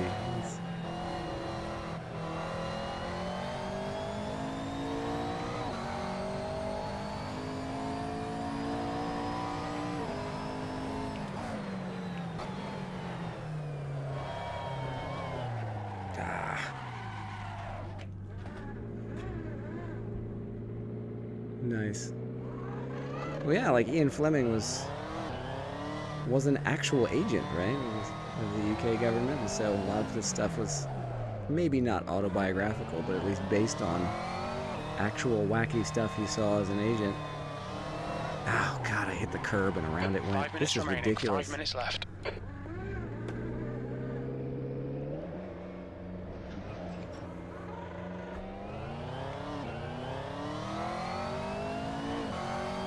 And now the tires are roasted. Sector 1 is 21 seconds off your best. Oh yeah.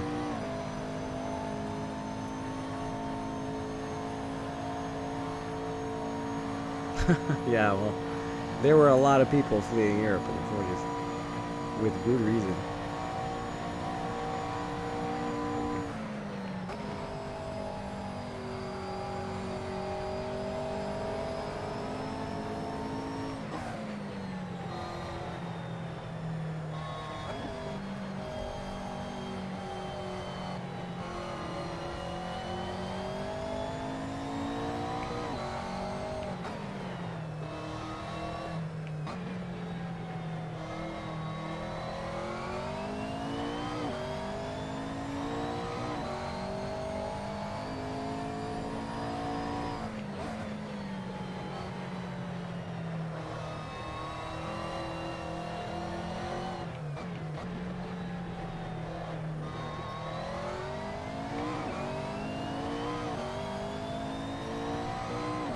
Oh yeah, Portugal has had, you know, it's Sector 3 is 0.5 off your best. a relatively small country even for Europe, but has had a huge impact on world history for its, you know, for its naval exploits and exploration and that kind of stuff. I mean, like you say, they had colonies all over the place. They were a major player in the historical stage. Not to mention being a really beautiful place. I've been to Lisbon a couple of times on business, and I was like, this is nice.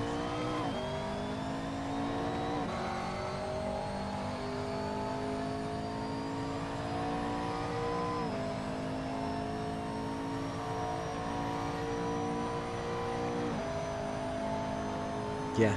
Well, it's funny, like, people don't realize why the European Jewish population got so tied into the banking industry. Was all the stuff in the Catholic Church where, you know, money lending itself became a sin punishable by excommunication or death or whatever, and so they started prosecuting people for charging interest on loans, money lending in general, and it's like, okay. So it had the double impact of driving the world banking industry to people who weren't Christian, and driving the power, you know, the engines of economy out of the Christian world in Europe for hundreds of years. It's ridiculous. And, you know, the import of gold from the New World was what propped up some of those economies for as long as it did. That lap was a 206.80. You're currently 1.8 seconds off your best. Sector 3 is 1.8. Slower than your best.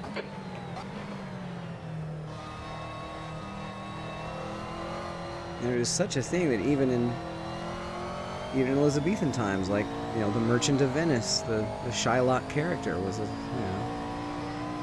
Jewish moneylender. Like, it was a stereotype in society in the 1600s. Because they still were, you know, had such a multi-century head start on being bankers. Because they weren't worried about getting excommunicated for charging interest on loans. They're like, we're already Jews, so, you know, whatever. Oh, yeah.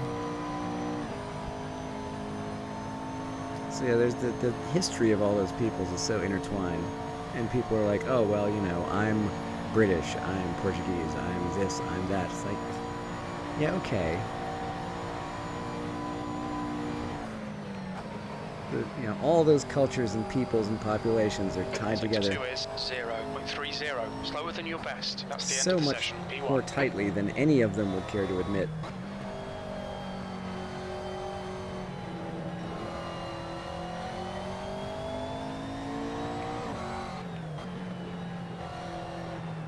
Yeah, I better get ready for the race here. 2049 if I can keep it on the track. Yeah.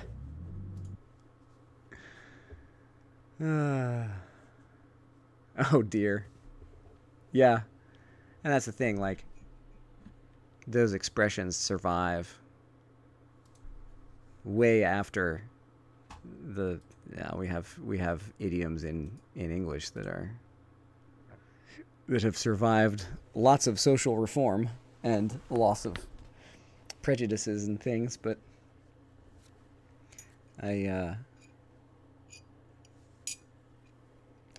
but I mean, the intertwining of peoples and cultures in Europe has been way tighter than anyone would care to admit in a lot of those places.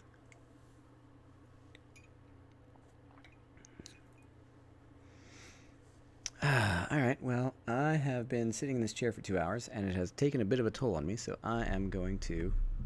Yes, anyway, back to the sim racing. I'm going to take a brief... yeah, practice was okay.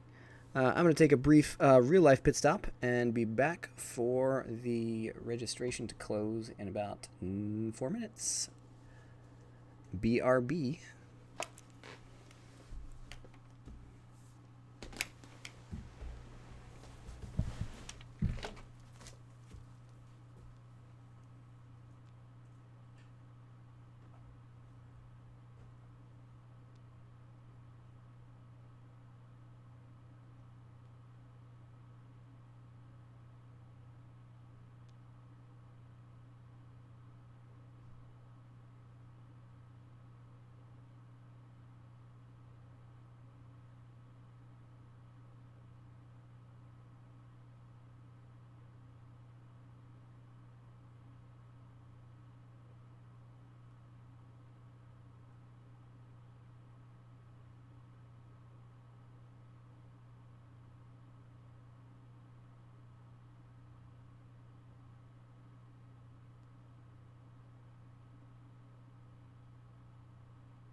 Chair.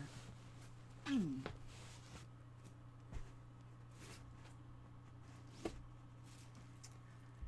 to get back in this thing without tripping over myself. Ugh.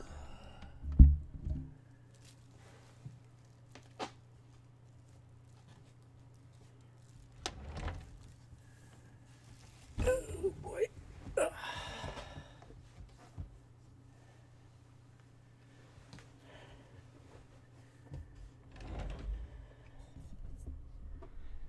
All right.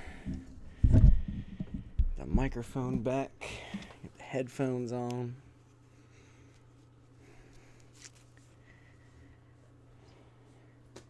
And I'm back in business. Got the seat adjusted a little bit better now. Uh-oh. I got a cord hanging down at my feet. That's not going to be good. See if I can get that out of there. Is it this one? Nope. Which cord is dangling at my feet? It's this one. Need to get some cable management back there.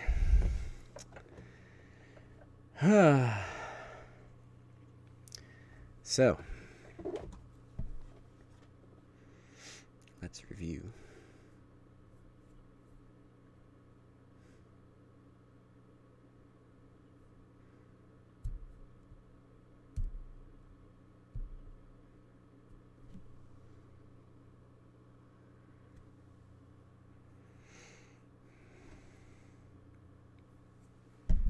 Well, this is good. We got a nice double deal tonight. We got 2 doses of Paul Ricard. We've got sim racing plus world history and socioeconomic lectures. We got a nice, well-rounded, intellectually stimulating stream tonight. I'm reminded of Gamer Muscle's philosophical rants or political rants or whatever. It's like, wow, I came for the same sim racing, but I stayed for the, BBC News Hour. And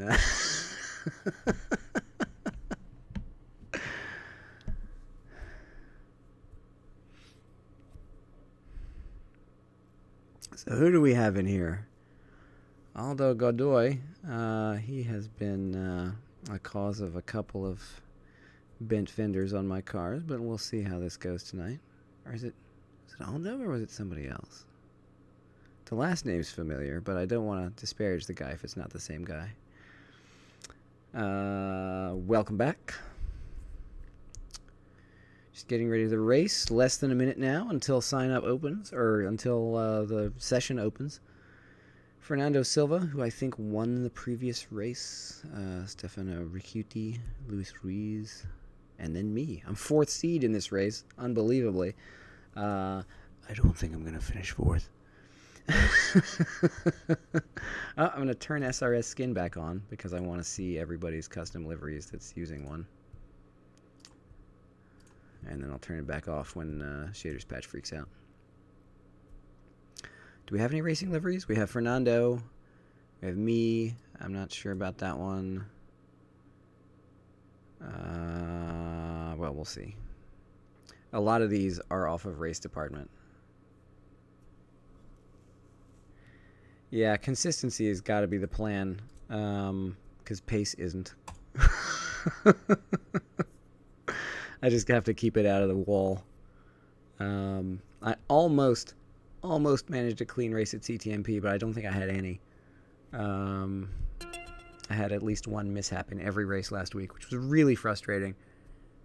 I just got to learn how to handle this car at the limit, because that's where I'm falling down in these races. Is I get the car out of shape and I just don't know what to do, Your skin is okay. And it's not even that I'm like freaking out over it. It's just that, once it starts to go, I just don't know what I need to do to bring it back. So I'm gonna go. I think I'm gonna go medium even for quali. And we'll see how this goes. Skins checked, nothing new, carry on.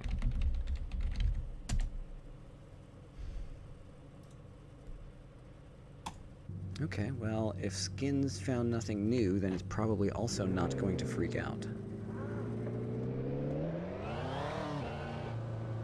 Let's get this out of the... Whoops.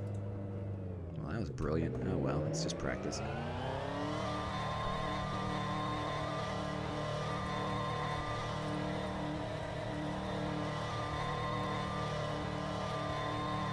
The pit exit is clear. Push now. Your tyres are cold. Watch out. Oh great, I moved my seat and now the pedals feel completely different from where I was stretching out to reach them before.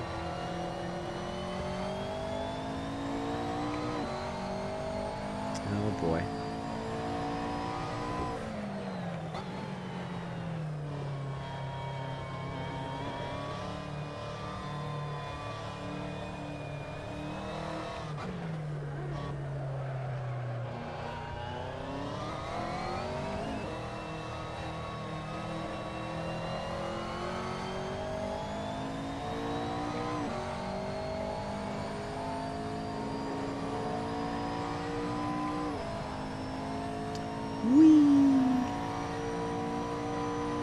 Couple of people practicing softs. I think I would just burn them off immediately. It's just not worth even trying. There's 3 Ferraris in the race. 2 minutes to go.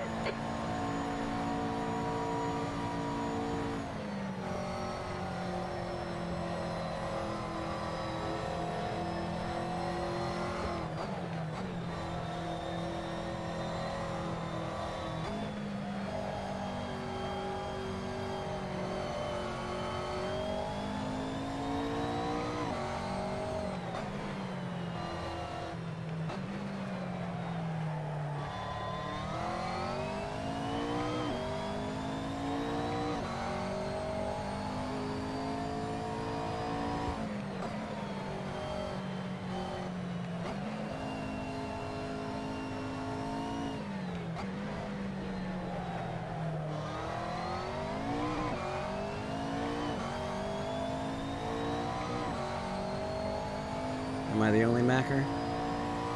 You're quickest overall. There were 2 of them in one of these races. I was really surprised, and they both beat me. There was one CTMP race that had 2 other McLarens, and they both outpaced me. So I was like, oh well. The leader's just done a 2:43.76. Yellow flag. So I'm practicing on the mediums because I plan to basically use the same pit strategy as last time, which is to go out on hards. Whoopsie. I'll go out on hards. Dang it! Well, I didn't even touch the throttle. It just looped.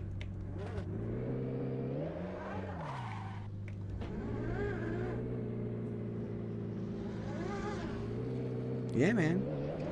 Get out here and have some That's the fun. end of the session. P2.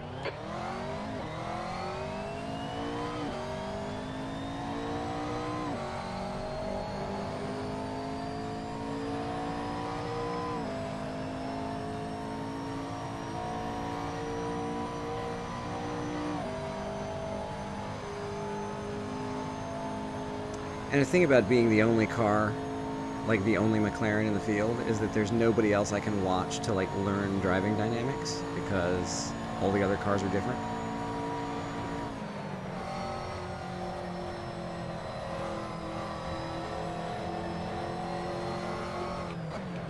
So it's not like the single make races where I can be like, oh, he's braking here, he's hitting the gas there, he's doing whatever. Like, if I watch somebody driving the BMW, it's going to do me less than 0 good because it's a different car. I don't even know who else is even close to the same as the Macker. Maybe the Audi or the Lamborghini. Since they're also mid-engine.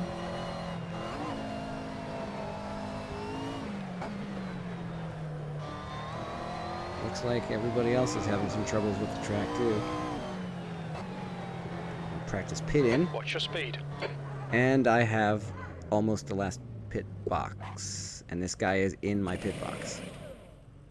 Why did that guy pull into my pit box? That's not going to work out. Oh well. Anyway. Whatever. Actually, I'm going to go back to the pits. I'm going to load up, where were we last time? CTMP, which is this one. I'm going to load this. And I'm going to save it over what I have for quali. And then I'm going to go make all the changes that I did. which I think is just... Yeah, because I have a bunch of extra pit settings here. So I'll save my quali setup. Oh, wait. The other thing is, no, not softs. I'm going to go on mediums. And I want my pit stop to be on softs, or mediums. Yep, there we go. So I'll save that as a new quali setup for Paulie Rick. And I'm going to wait for people to be out of the way. I'm going to turn names off. Let's do this.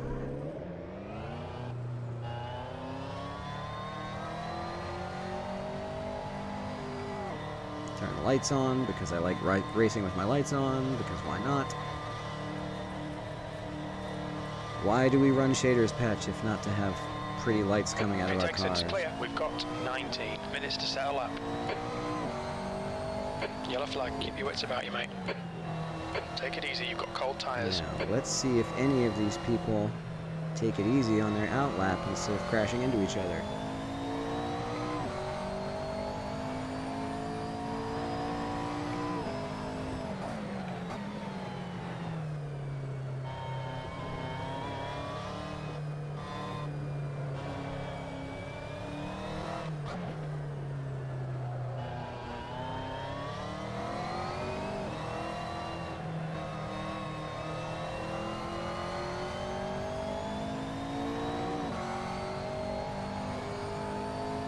I just think that's a much better line than what's drawn on the track.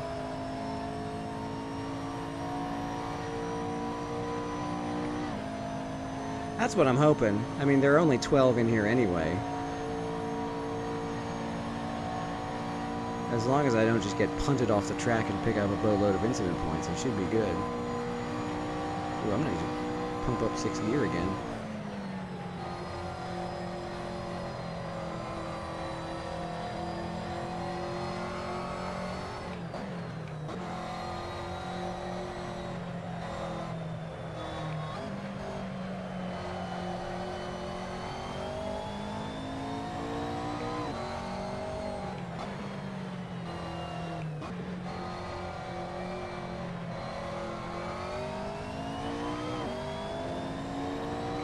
The leader has just done a 220.74.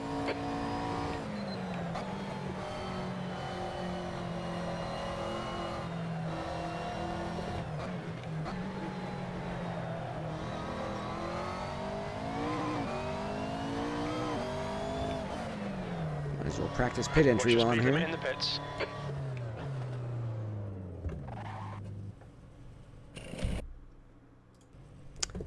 Let's crank this up again.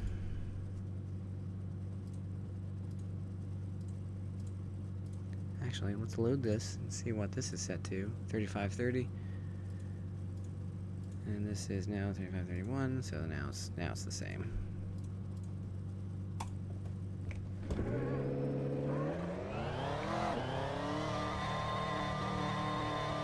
Great. Okay.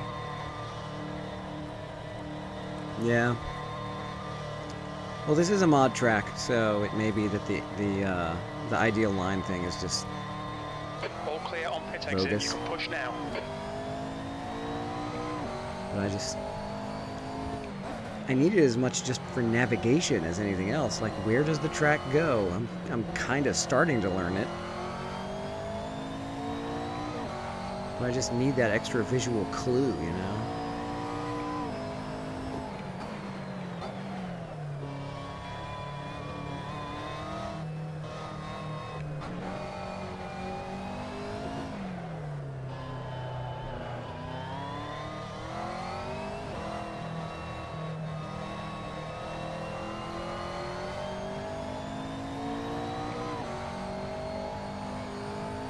There we go.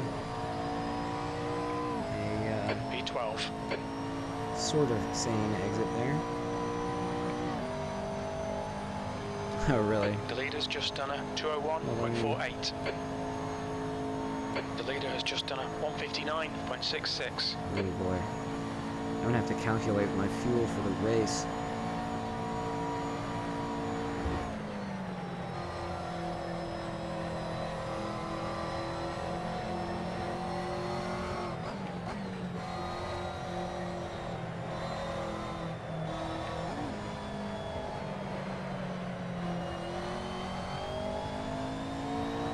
little too hot through there.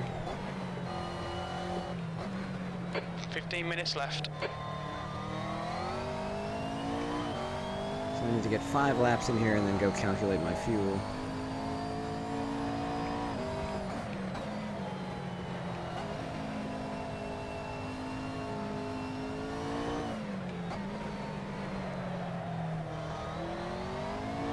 I think I'm using more than I was at CTMP.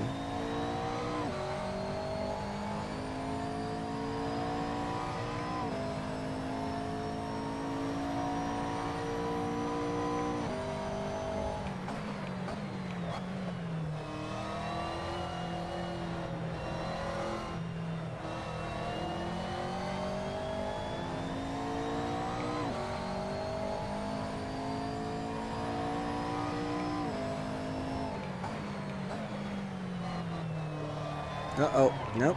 There it is. I just cannot keep this thing from looping. It's really frustrating because it's like, well, nothing I can do now.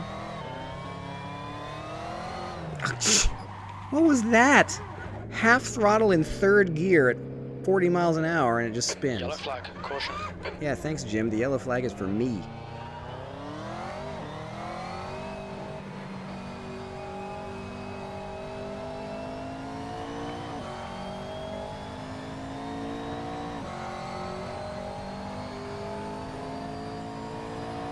Sector 1 is 19 seconds off the pace. Oh, really?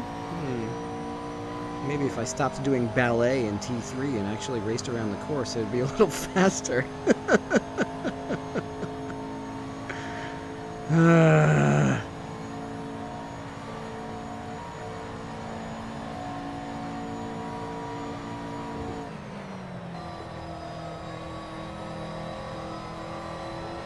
Sector 2 is 0.8 off the pace. Oh, that's not bad.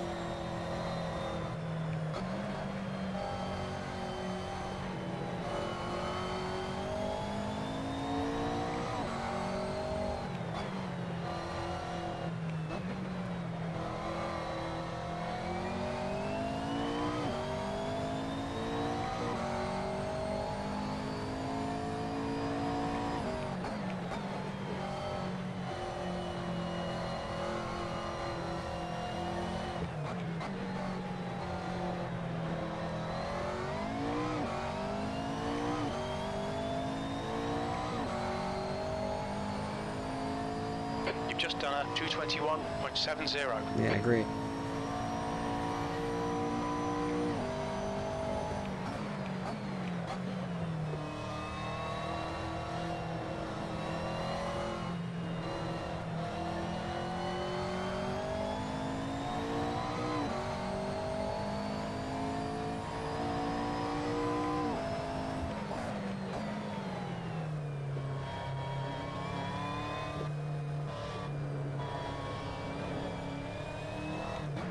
The leader has just done a 158.93.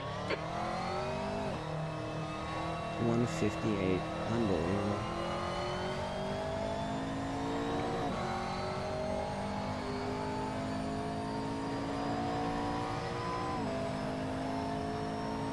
With 10 minutes of fuel remaining.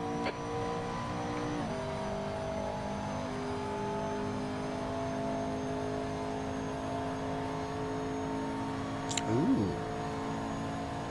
Looking at a PB if I can keep it together.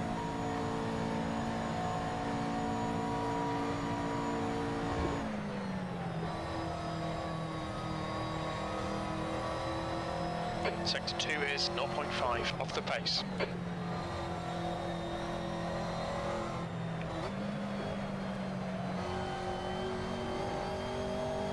That felt good.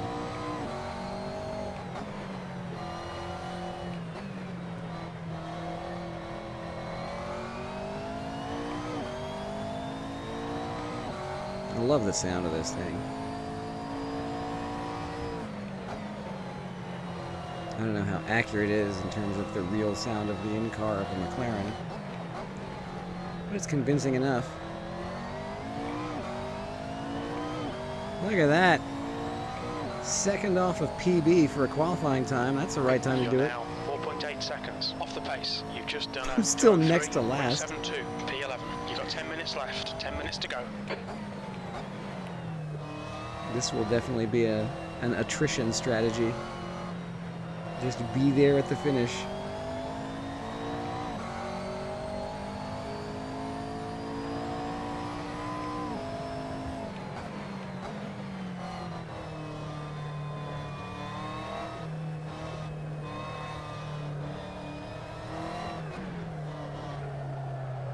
The leader's just done a 158.21. Had to save a spin there. Lost my improvement. But I actually managed to save a spin. That's a first. I am using 5.8 liters a lap. Holy You've smokes. used half your fuel.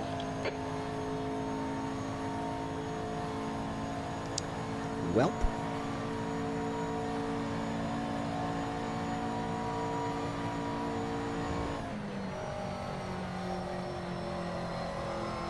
Ooh, that was nice.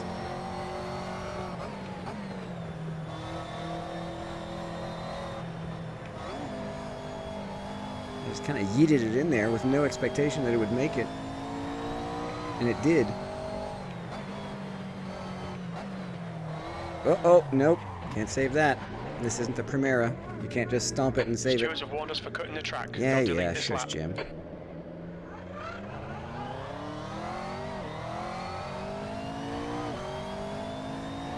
Yeah, 158.2. And then there's me.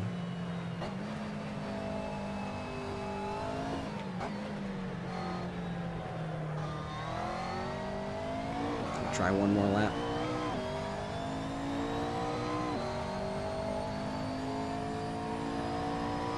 P12.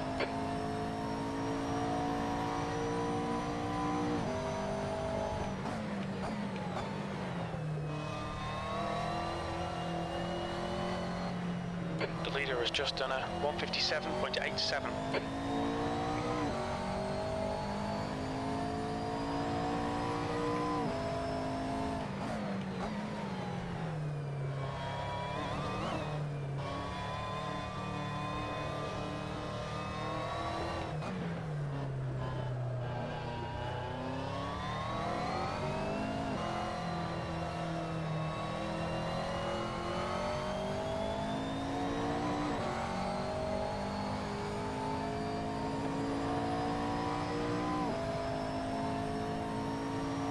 Yeah. 5 minutes of fuel remaining. 5 minutes. Well, it's weird though, because there are places where you can run wide onto the apron and it doesn't penalize you, but then there are other places where it does. I think I just heard thunder outside. Oh, wait, maybe it's just fireworks. I hope it's just fireworks, because if it's thunder, I really don't want to lose Minor power wear all around. and miss the race. That would be the pits.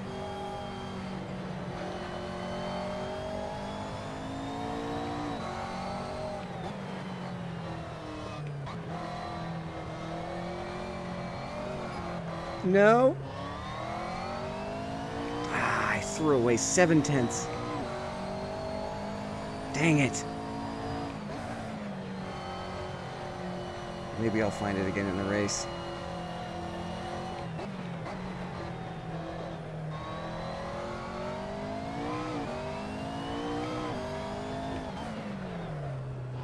What's your speed?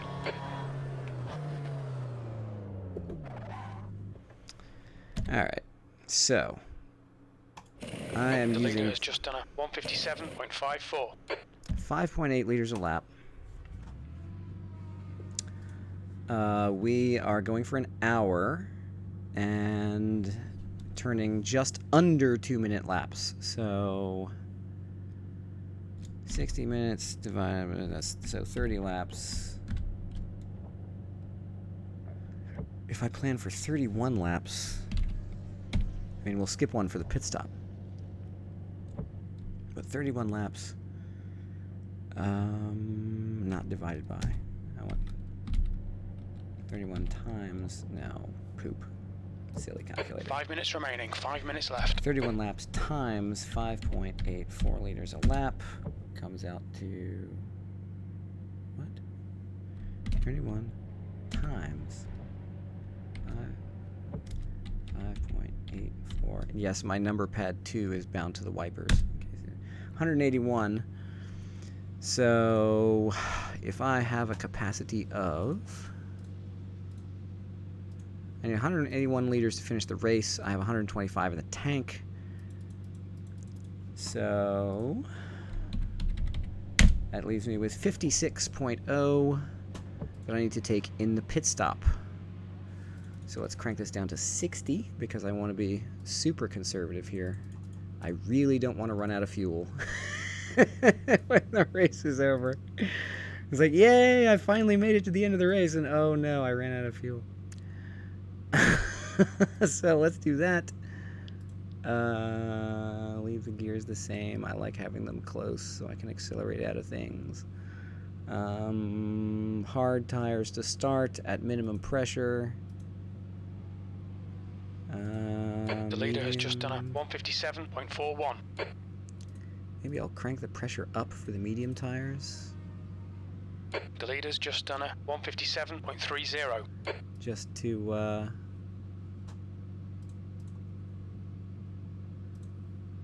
I'll crank it up for the medium tires just to maybe let them wear a little less. Still got 3 minutes, so I should be able to get one more quali lap in. Hot The lap. leader has just done a 157.00. 157. Woof. Let's get the mouse out of the display stuff so it looks clear again. Okay. We got 2 cars approaching. There's traffic approaching. Watch your mirrors.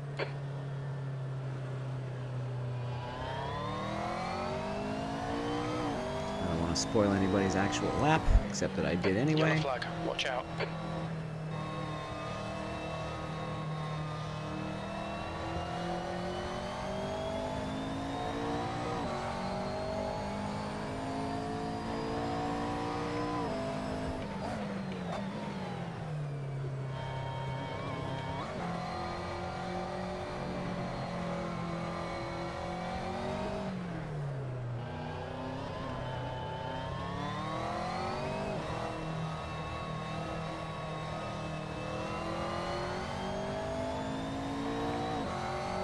Like, the ideal line marker tells you to swing wide there, but the actual track has an inside apron all the way around, but no outside apron. That's 2 minutes left. 2 Let minutes. this guy go.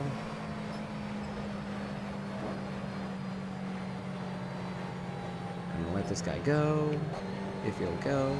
Car left, clear left. I am literally the slowest car on track right now. Oh dear.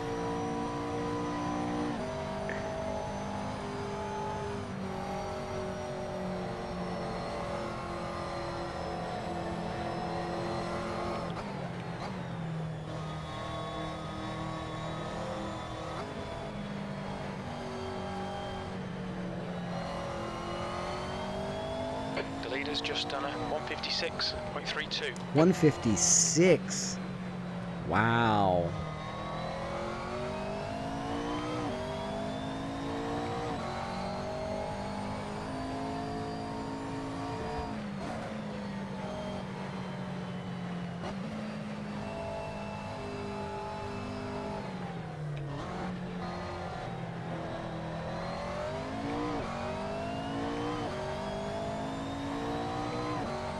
Alright, let's see if I can get one more lap in here. Yellow flag. Caution. I'm going to add 6 liters to my pit stop.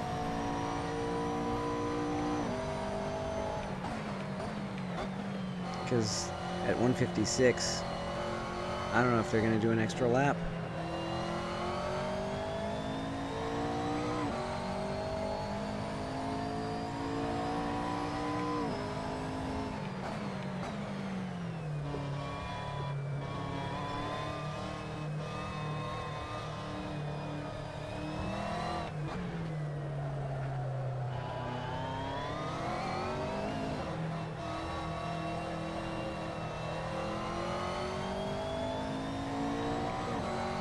Yeah. Checkered flags out. The ideal P12. line marker is bogus.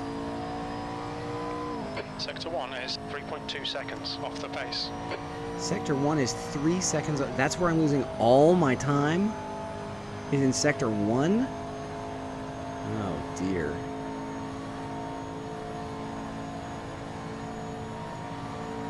That's embarrassing.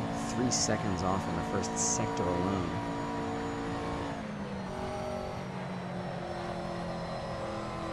Sector 2 is 0.5 off the pace. That's a pretty normal deficit for me. But 3 seconds off.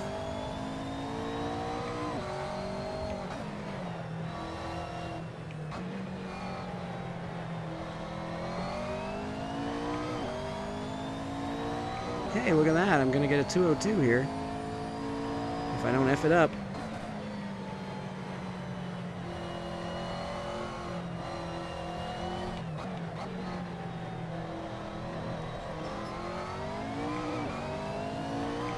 Where did I find that?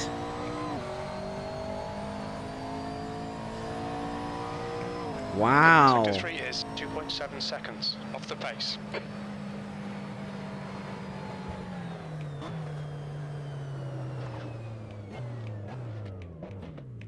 Yeah. Yeah. The runner-up for That's the the butt end end of of the session. field. P11. All right, so I'm gonna go ahead and add. What? Oh shoot! This is my quali setup. Load the race, and then we're gonna go to 66 liters. Why? Because I don't know if these guys are gonna cram another lap in. I'm gonna go ahead and go crazy overfill for the pit stop. So I'm gonna add 66 liters, which is enough for. And my calculation said 56, but that was based on an almost 2-minute lap. It looks like they're gonna get another lap in, and I don't know if that's gonna drag me on for another 2 minutes that I might not otherwise have fuel. So we're going with 66 liters on the pit stop. P11. This is gonna be good. I feel like I'm not completely terrible. I mean, I'm worst of this field, but I feel like I'm not just a moving chicane. I found some time. I'm at 202. Of course, they're at 156 now. I can't believe they're gonna maintain that for the race, though. I am the only person on hards again. So I'm just gonna run it until the fuel runs out on hards and see what happens. Ooh boy, here we go. Get ready. This is gonna be good or terrible. This will either be inspiring or comedy. Uh-oh. Go. On your right. Oh, the Nissan didn't get a start. Hold your line. You're on the left, 3 wide. Oh, they're wrecking on the front straight. Car right. You're kidding me. Clear right. He just drove right into me, and that's the race. Yellow flag. Before Watch it even out. began. Before the race even began, it's over. Unbelievable.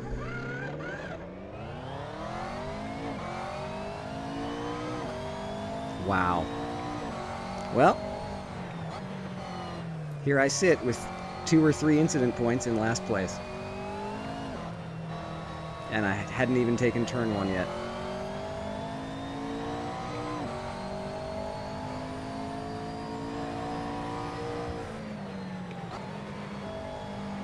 That was ridiculous.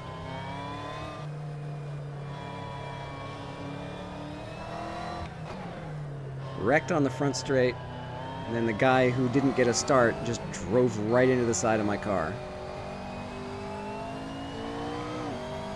That is... And now I'm 8 seconds behind everybody.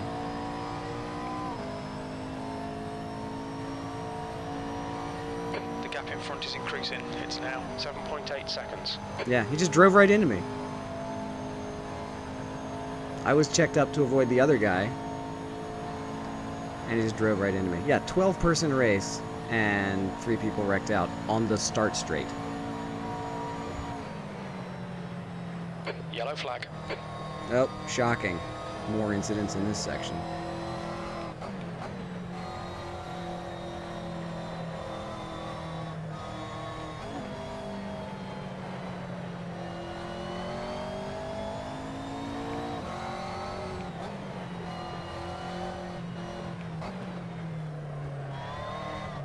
No.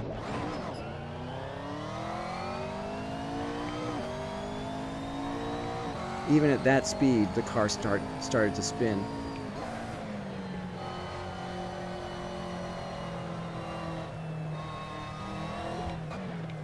Silver ahead is pitting.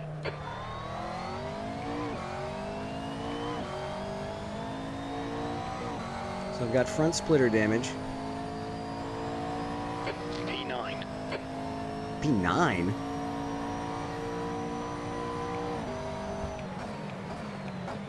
What just happened? I didn't pass anybody. Did they jump the start?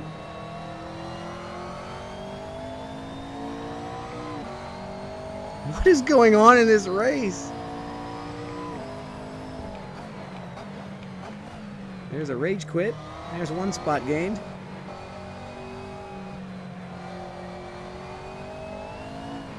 Oops. What gear am I in? What is going on? The gap in front has increased. It's now about 13 seconds.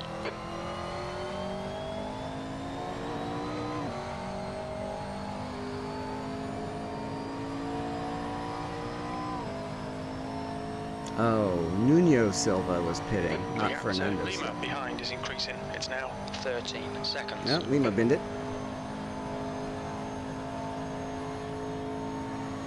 Or that's just how different the relative gets when I'm on the straight and he's not.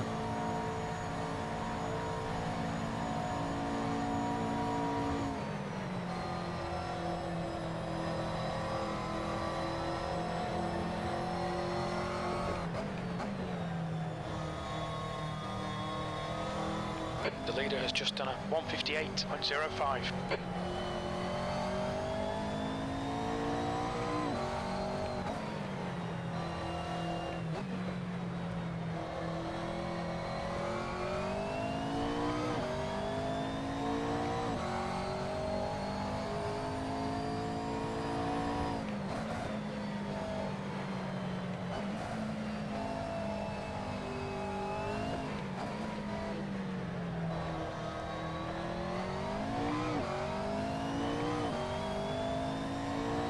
Oh, Nuno is the guy in the Nissan that smashed into me. That lap was a 206.00.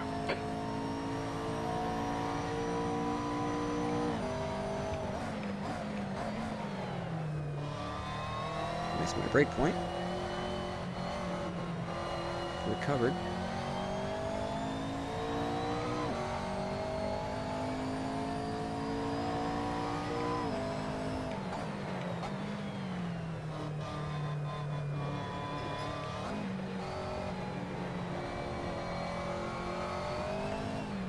I suspect it's this section right here where I'm losing all of my time, because I've been completely inept at it from the beginning.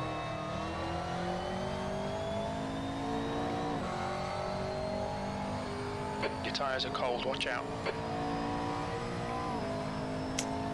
Ah, the battle of cold hards versus hot mediums. Oh well. Well, after that starting disaster... Oh! Lima's out. The gap in front is now 18 seconds.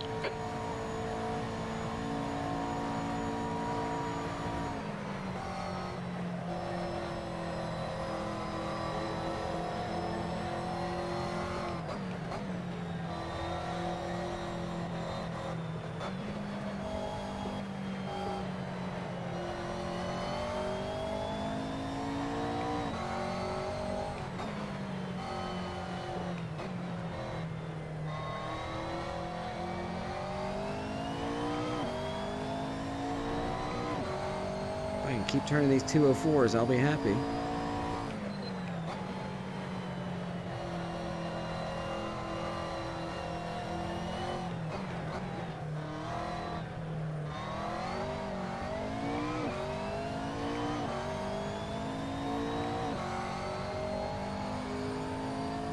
Your last lap time was at 2:04.71. Stay on it. If this isn't over yet, that's your quickest lap in this session, P8.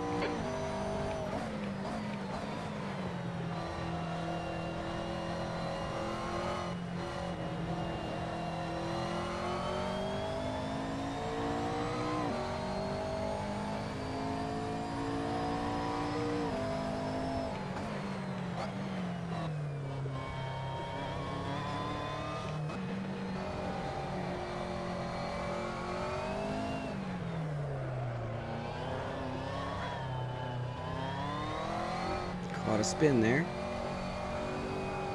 Caught another one there. Lost all my gains from that lap. That's frustrating. You know, Heritage is nice and all, but maybe I picked the wrong car. Oh, this thing is so hard to handle.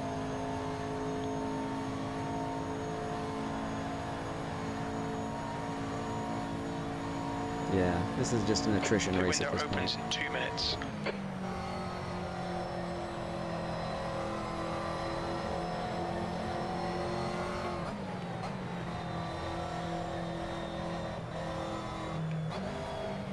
As a back marker, my goal is to bin it less than the people around me.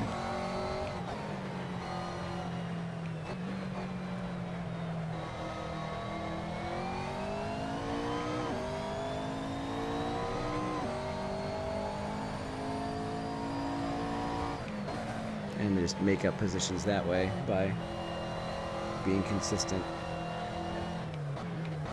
and consistently not in the wall.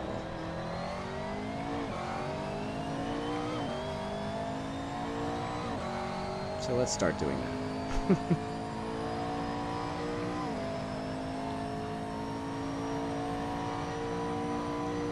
Pit window open in 1 minute.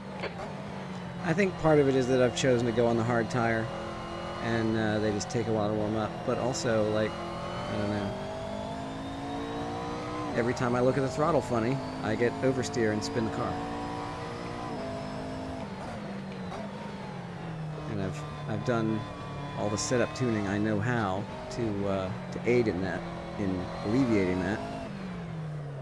But it's still true that if I just dab the throttle just a tiny bit too much, around it goes.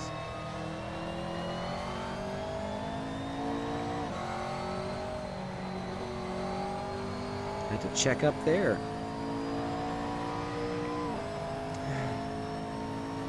I mean, it's a fun car, but it's really hard to deal with it. And I'm already half a lap behind the leader. Pit window open. Yeesh. Well, it's a practice session. That incident right at the start ensured that I am completely separated from the rest of the pack for the whole race. So, this is basically a hot lap session punctuated by other cars showing up.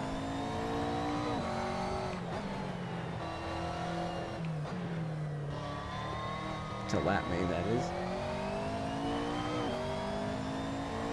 Yellow flag, keep your wits about you, mate. The car ahead's pitting now. There's another rage quitter, and another position gained.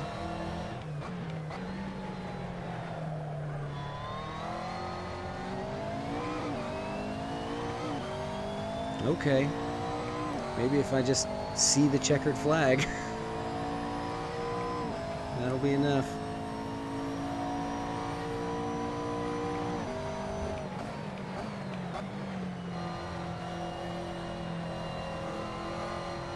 Those pylons are absolutely necessary to find the track.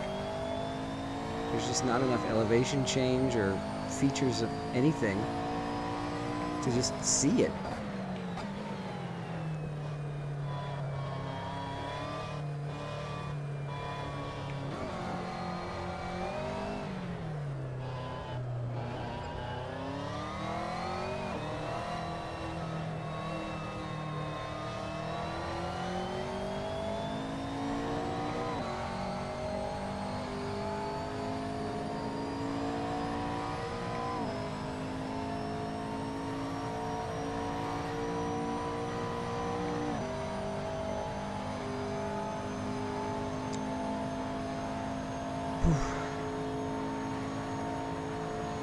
I think... Silver is reeling you in. The gap's now 16 seconds. Really?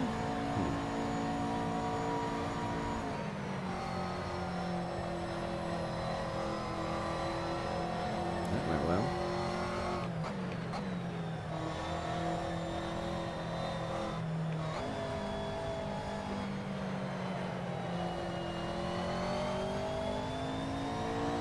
Messed that up.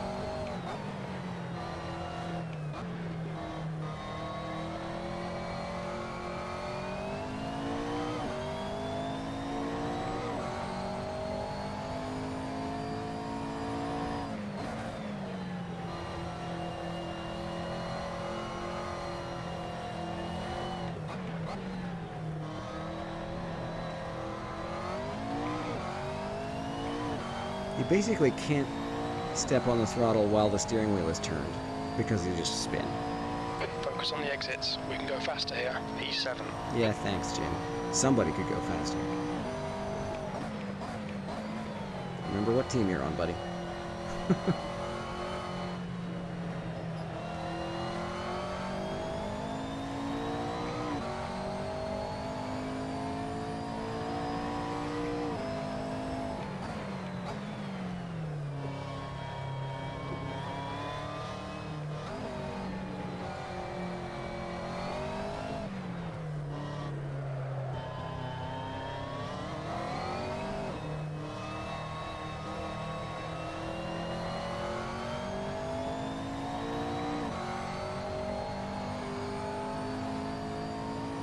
Fastest lap for Silver, 157.71. Yeah, well, you know.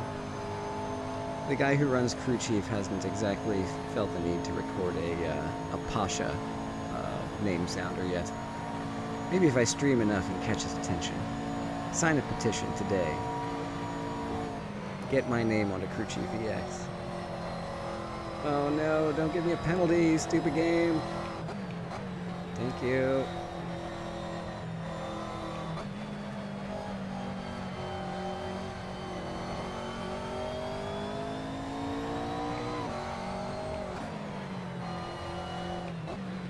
Yeah, I have the I have Jim angry at me so much that I really don't need super angry cursing Jim. Plus, like, my son is really into cars and actually enjoys watching these, and so, like, I really want to, like, sit and watch, like, Jimmy Broadbent racing, but he's not kid-friendly, really. Silver is getting closer. The gap's now 8.0 seconds. That Holy lap time was crap. 2:04.53. Good lap. That's your quickest today. How did he just make 8 seconds on me?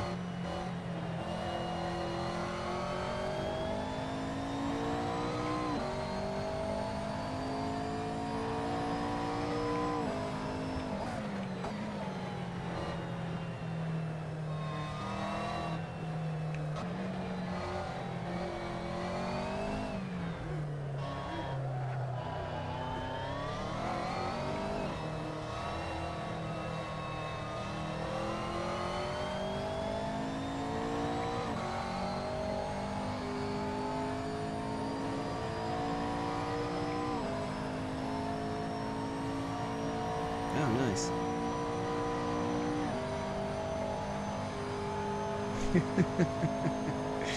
It's great watching together. Like,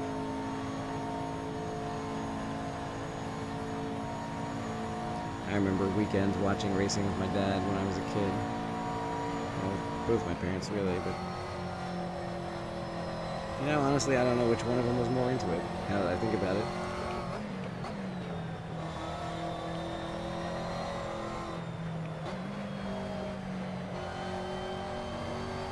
Yeah.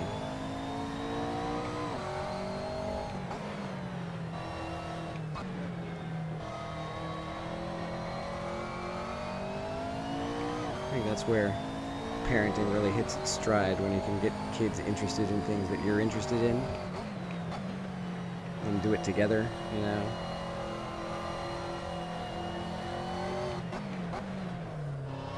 So really, magical moments then when you're like, yay, we're into the same stuff. Well, here comes Silva. Let's see if... You've just done a 2:04.00. That's your fastest lap.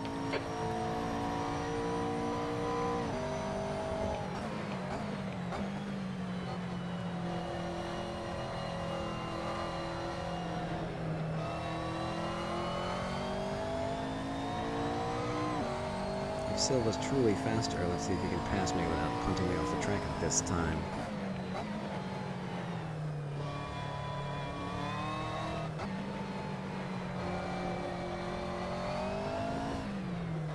Yeah, this is where I'm losing all my time to everybody else. I just cannot get this car through these corners.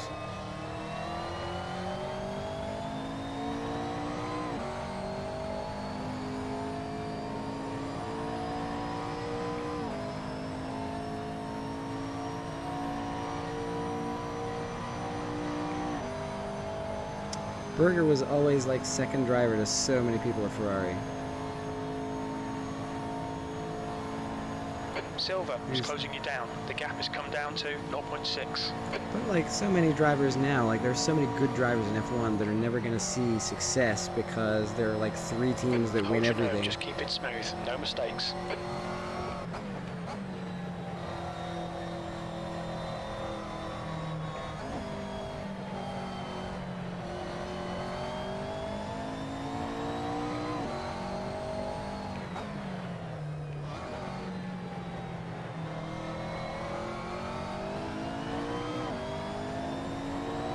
Oh, don't flash your lights at me. This is for position, jerk.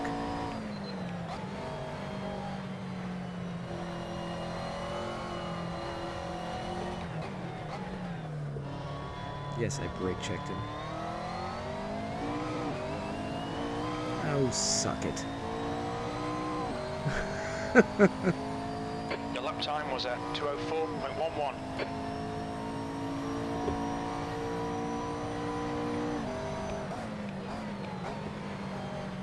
On your left. And he hit me. Because of course he did. That's barely a scratch, just ignore it. And he gets to continue. Yeah, he just drove it in. Car is Silva. He just drove it in and hit me. He's the same guy who knocked me out on the straight, too. That's just him. He apparently can't pass without using his bumper. And I realize I'm slow going into this section, but you know what? He just drove right into me.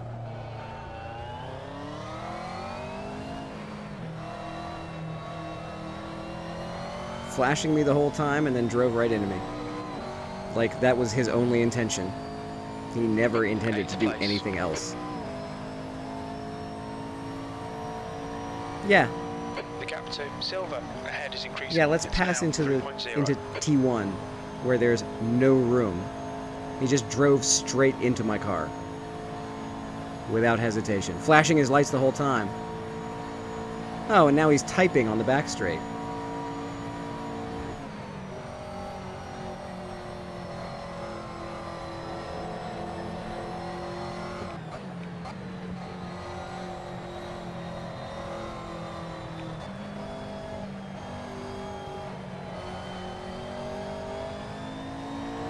I don't have to concede a pass for position, jackass.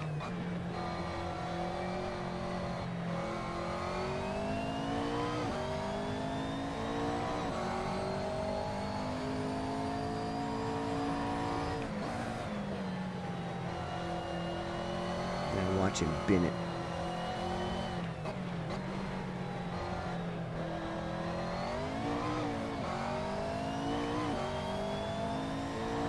Yeah, took the time on the back straight to type mirror while he was driving.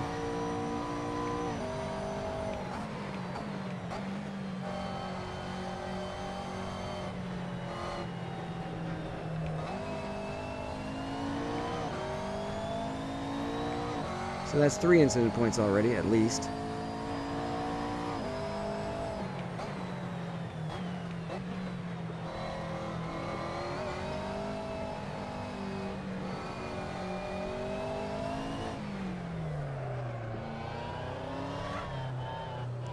Come on, car. Quit trying to spin. Turn somewhere.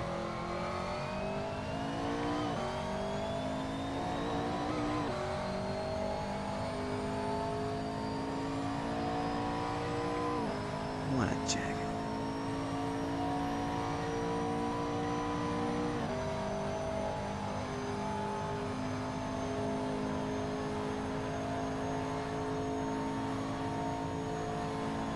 The gap to silver ahead is increasing. It's now 8.5 seconds.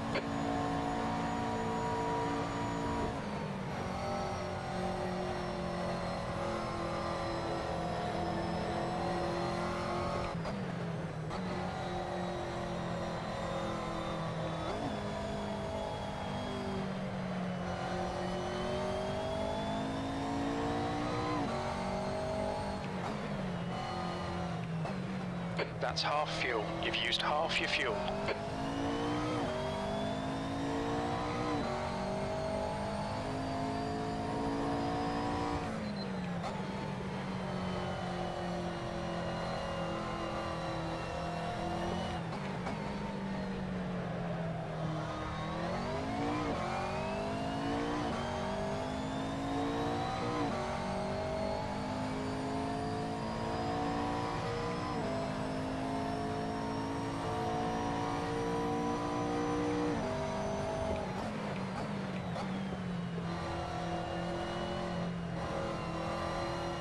Ruiz is leading the race. Well, he was.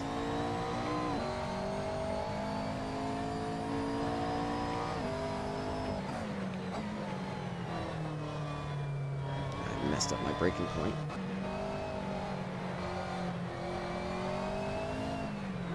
This car is just impossible to wrestle through here. For me, anyway. Granted, that's partly because I have no skill with this car.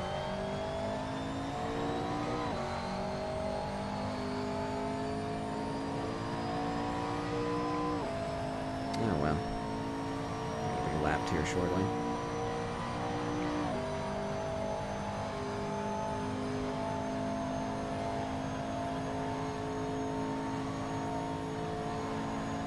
The gap to silver ahead is increasing. It's now 12 seconds.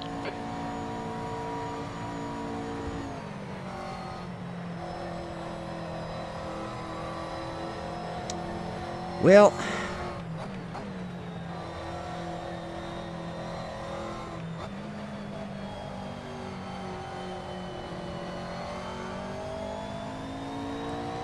I kind of expected this to be a hot lapping session punctuated by people lapping me, but I did not expect it to be people punting me off the track at every opportunity. Oh, god damn it.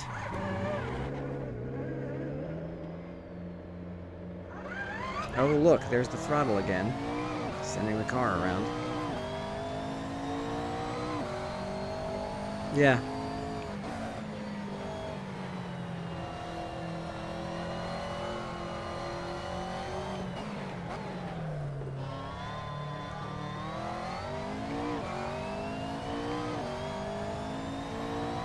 Yeah, an hour race. 7th position. And he just had to hit me.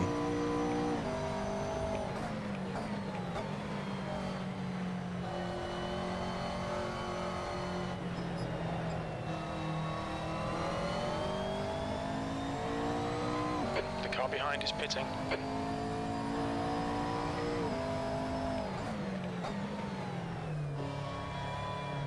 Need to brake later for that.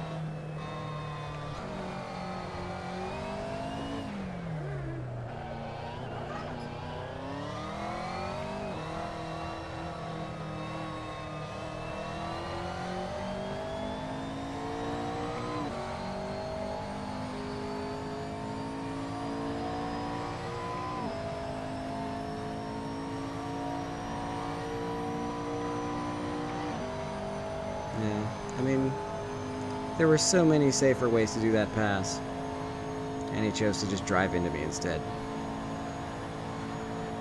Because he just deserved the position.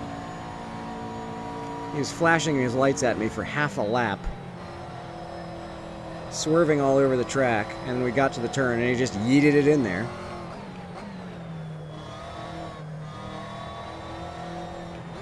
and then gets mad at me and spends his backstretch run typing instead of driving.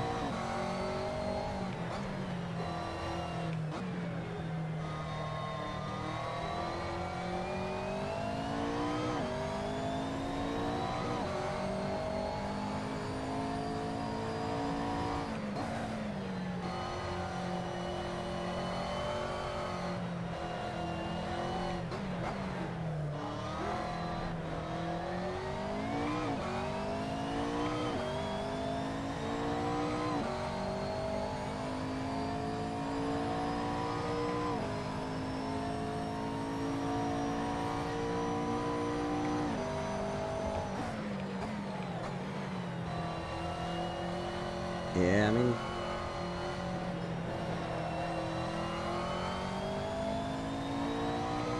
it is just a game, and it's an hour race, and if they had 100% damage on, there are some people who would not finish.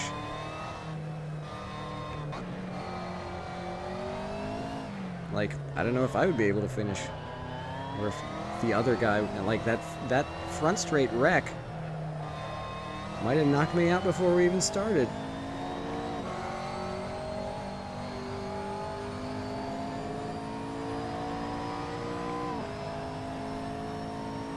Well, the good Silva is catching me now. I think. Who is that behind me?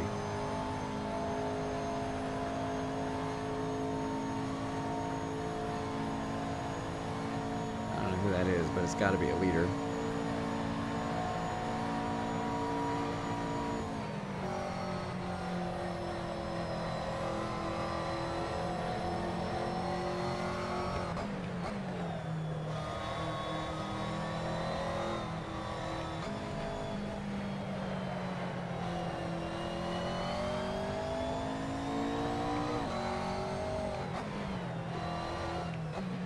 Blue flag.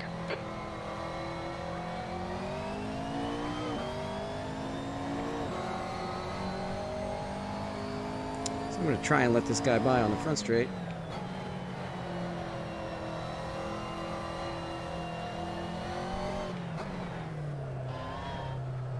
Blue flag.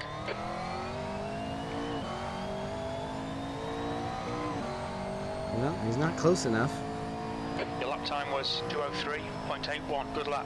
That's your quickest today. Hit all your apexes. Wait for the chances to come, mate. Blue flag. We're halfway home. Should be about 15 minutes of fuel remaining.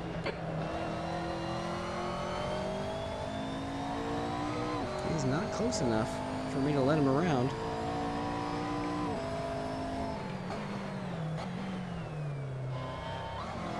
Okay, here you go.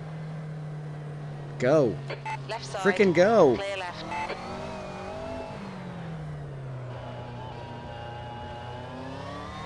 Oh, that's how they're getting around so fast. You just...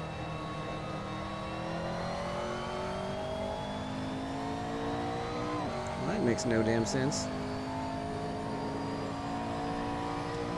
That's one way to get around a corner faster than anybody else. Just drive out into the apron. And don't get a penalty, because it just doesn't apply out there. Okay, well, great.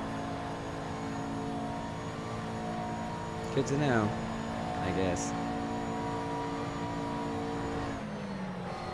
That I now get to try and completely relearn my line through one of the corners to include a part that is not part of the corner.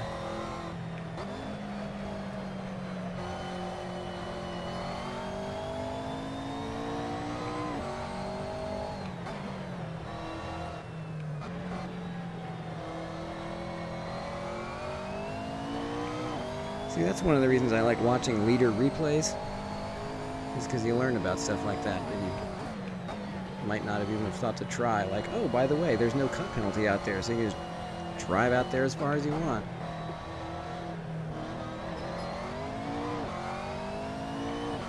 Oh, great, now he's pinting. Pinting? Did I just say pinting?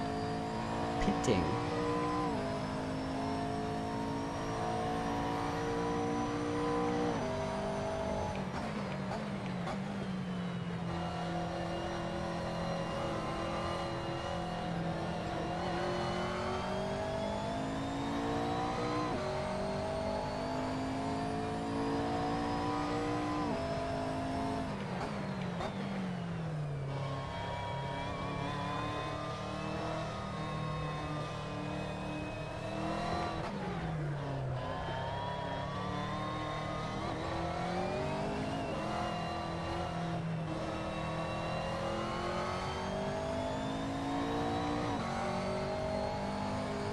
much I actually gained there. P7.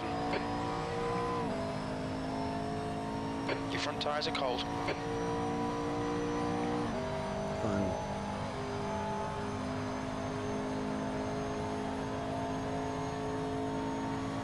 Yeah, I mean, the ideal line here is pretty much trash, but I just need the landmark.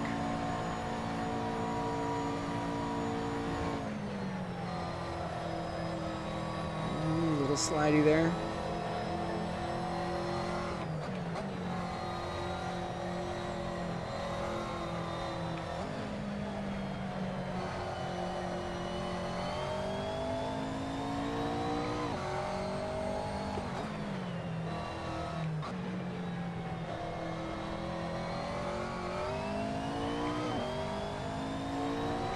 Wow, so all of a sudden found 2 seconds here.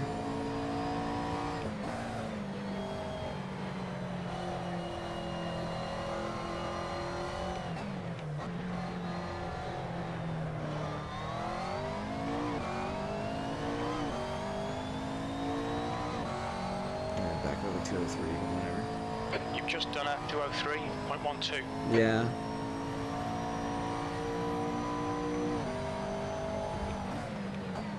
Well, you remember there were some problems recently with the new Donington mod, or the new version of Donington.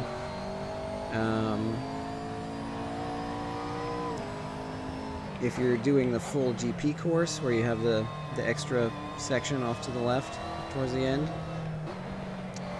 you can totally cut through the barricades there that are supposed to close off the national course.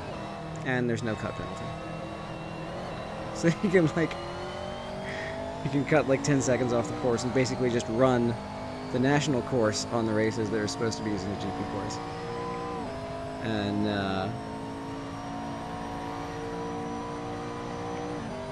And somebody just did it.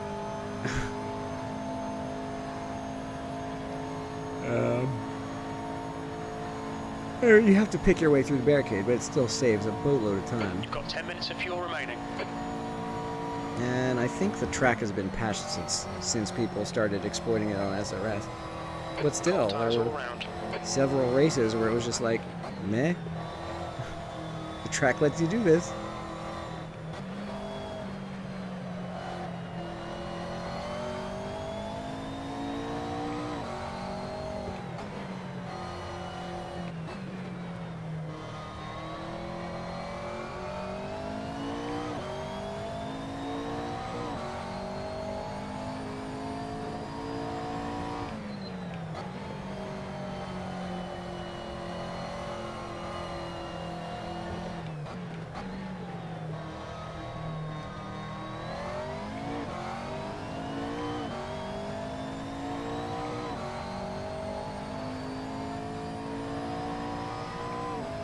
Well, that Lambo that wrecked out at the start of the race is still in third. Oh, that's Stefano.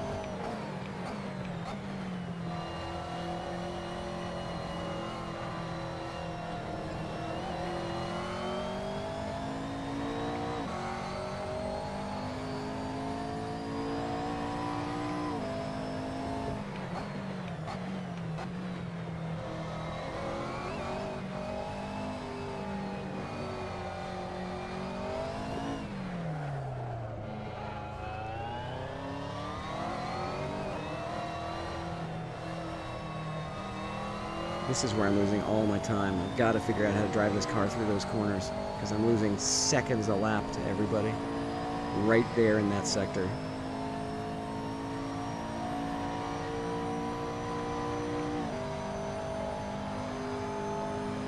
Oh wow, there's a competitive, well, of course, it's already a sport, so a video game based on the sport has got to have an esports league.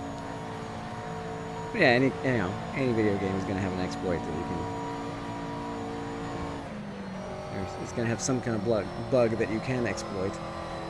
Like that. I mean, that's not even a bug. It's just, let's not have track limits there. Meanwhile, if you run wide in this corner, you get a cut penalty. Because it's the inside of the next corner. Whatever.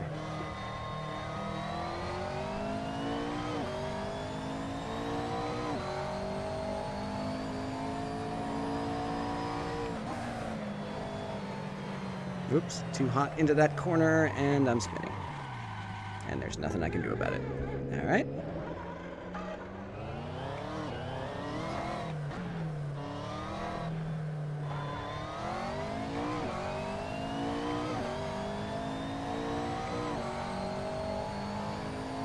Yeah, I mean,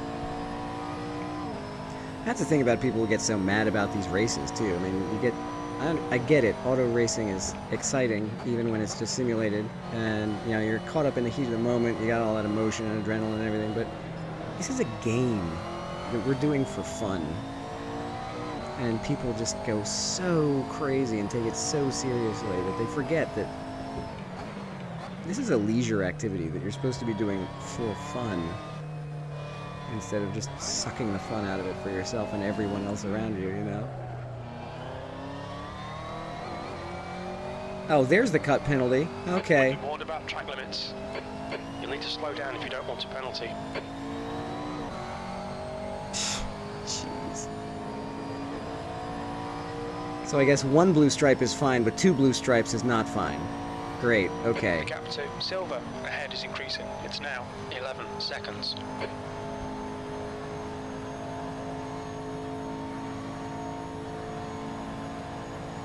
Yeah, I mean,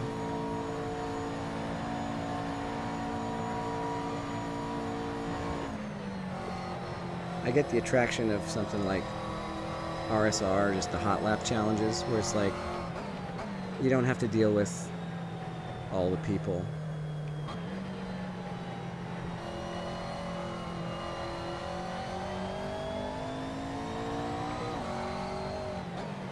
It's just you and the car and the clock. I don't want first there, I want second there. Man, I'm screwing this up. 2 laps of fuel left. That's 20 minutes to go, 20 minutes. I don't feel like the tires are really going away. I'm going away. Like,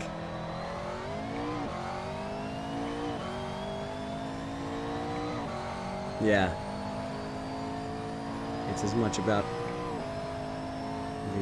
the concentration or discipline as it is about the skill. But that's what makes it so particularly frustrating, when somebody who doesn't practice good discipline can just bash into you and still beat you on track. There's 5 minutes of fuel left. Like, you ran a clean race and they're gonna get away with smashing you off the track. No, damn it. And there I go, following my own tire tracks off the track. Yep, I'll honor the blue flag, might as well. Car left, clear left.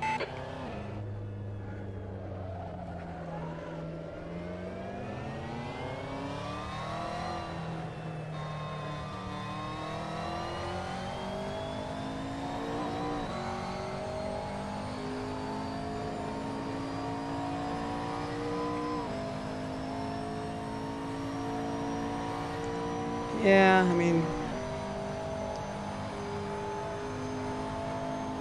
it would be fine if, like, I know I'm not a fast driver, and it would be fine if, like, I'd get a couple of incident points from people whacking into me like that guy, but then I can run a clean race and come out ahead. The thing is, like, when everyone punts you out of the way, you end up with the 10 incident points from... I mean, I've had races with 10 incident points where every single one was somebody else driving into me.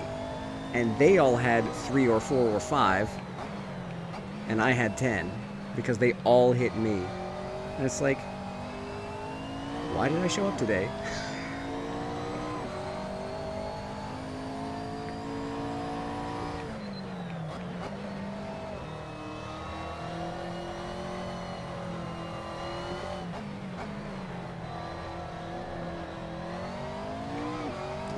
Carry this to the end. I'll box this lap.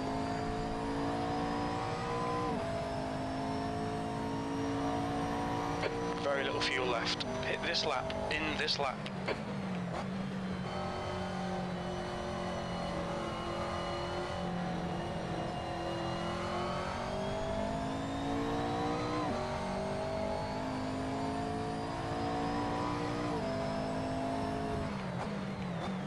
I've got to get this complex better. And I've got to stop spinning the damn car.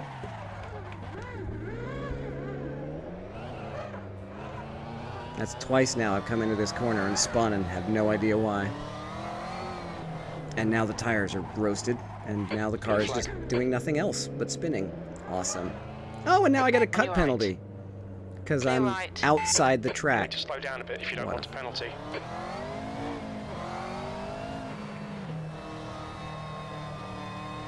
So now I'm going to lose a boatload of time on this lap because my tires are roasted. And then I'm going to pit. Jeez. Oh, yeah, little Nicky. God. I don't know why he comes out. Yeah, I was on the outside of the track. I drifted outside because the car spun. I was completely outside the track and got a cut penalty. Because, you know, I gained so much time spinning to the outside. I don't understand this at all.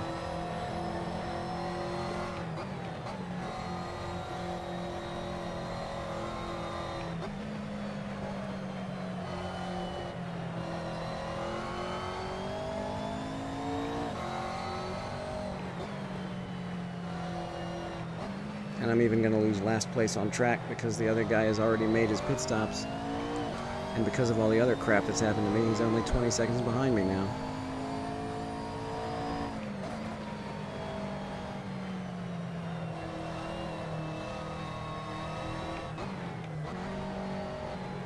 Jeez, this is really frustrating.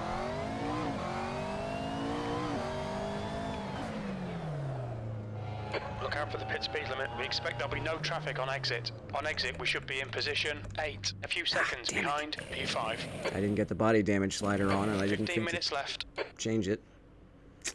Well, so now I'm going to drive around with my body damage for another 20 minutes instead of getting it fixed. That's wonderful. I think I screwed up my tire pressure trying to get down to the repair slider.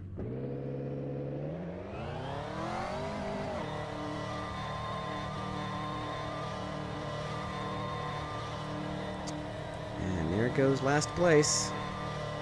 Yay, great. The pit exit looks clear. I'm literally the worst person out here now.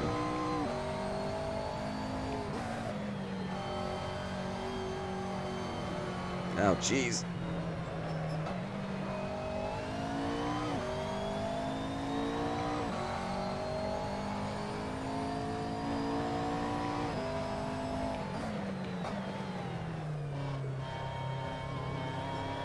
Blue flag.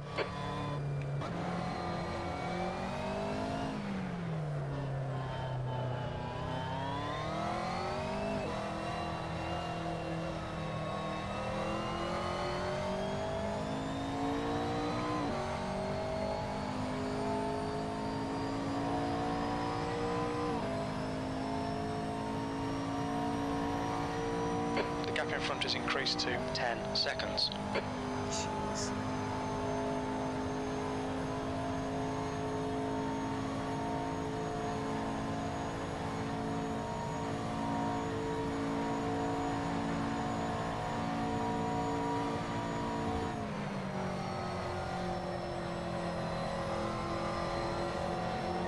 Yellow flag, watch out.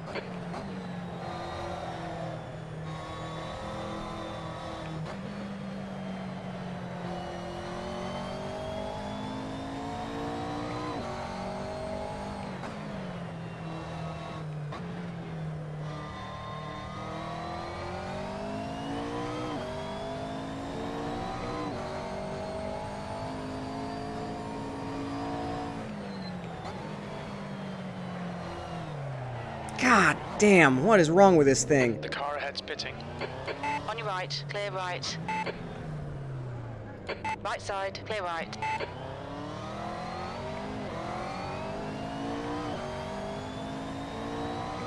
And Romain's pitting again.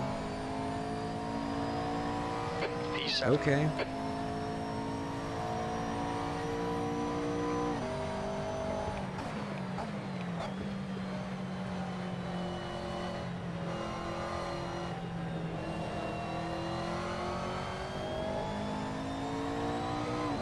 window closes in 2 minutes.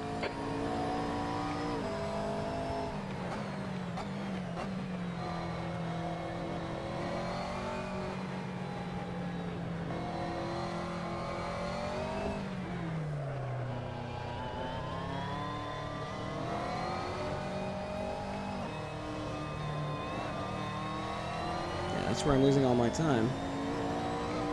Is in that super tight section, back of Sector 1. I just cannot keep up with these guys.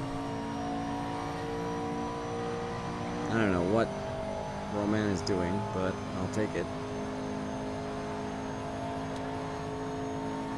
So I guess I'll just tool around here and next to last. Hope Nuno doesn't punt me off the track again when he catches me. For a third time. Yellow flag. Pit window closes in 1 minute.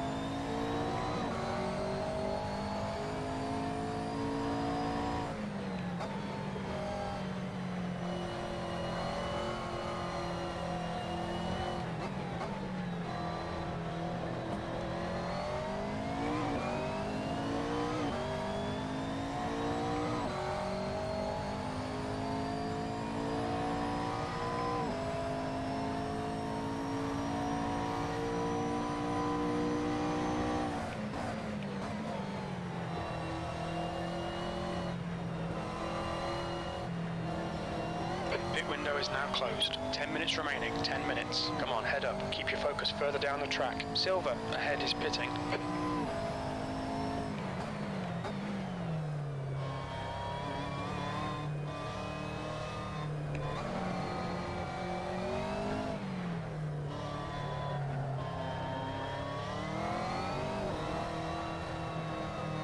Interesting.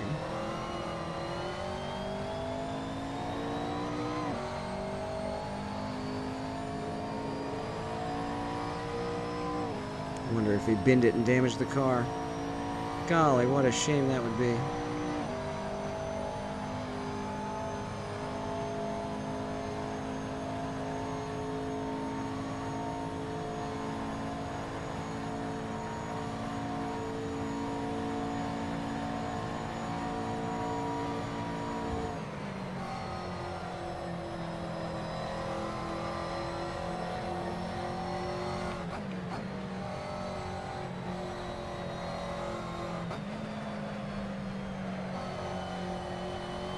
Ooh, that felt good.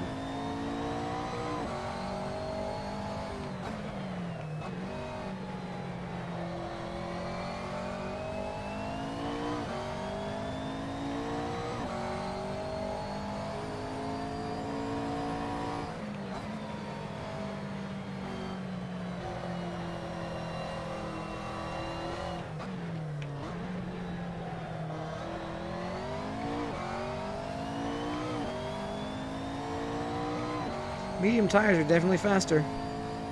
That's your quickest lap. Come on, keep digging. Just wish I could make them last. Yellow flag, keep your wits about you, mate. Maybe I should just try a race where I just do mediums at higher pressure and see what happens.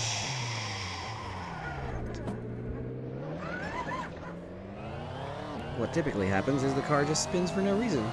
Just like that.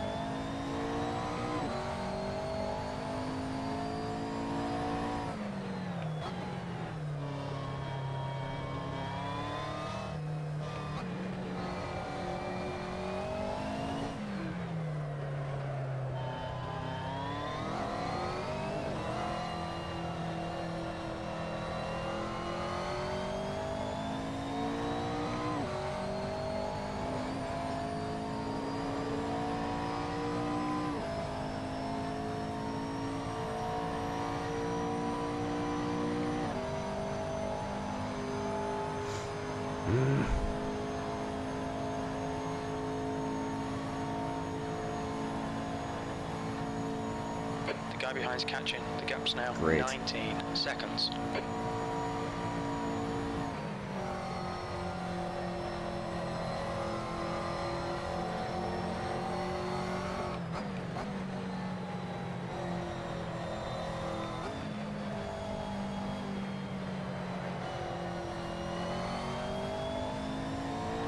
Jeez, he's on softs.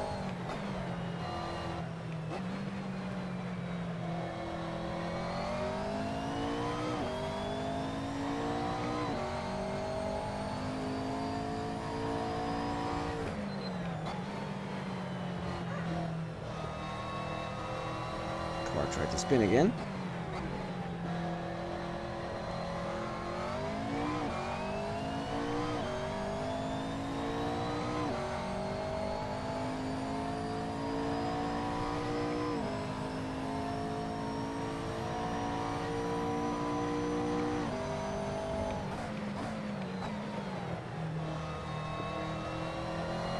Took it in way deeper that time.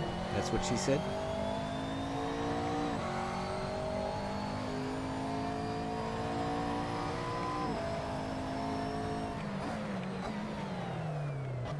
Doesn't work there though.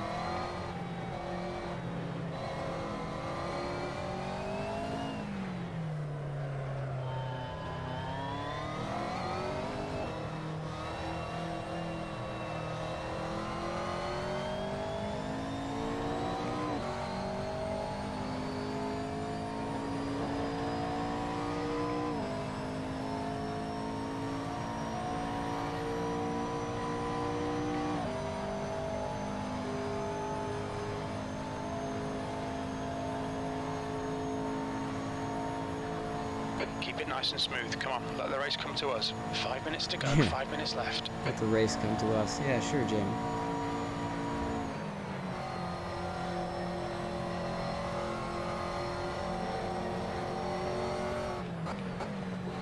You've got a bit of tyre wear on all your tyres. See, that's why I ran hards.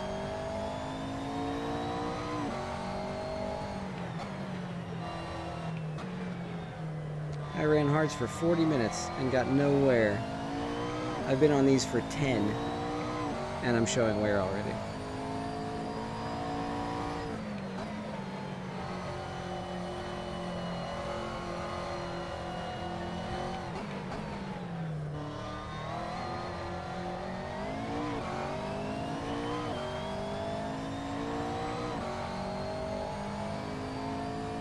That lap was at 2:02.79.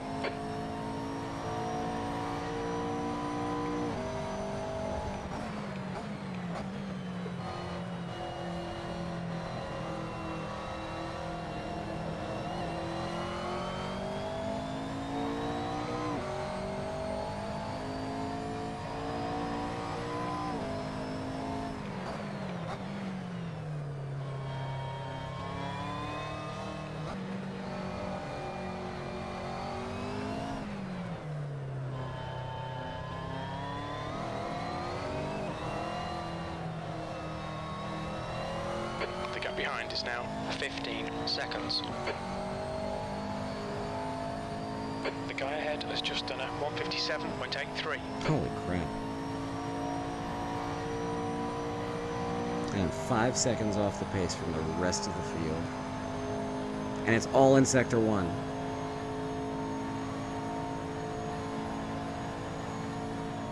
I just cannot figure out how to wrestle this thing through there. I bet part of it is set up, but most of it is me. Oh god, now I'm going wide here.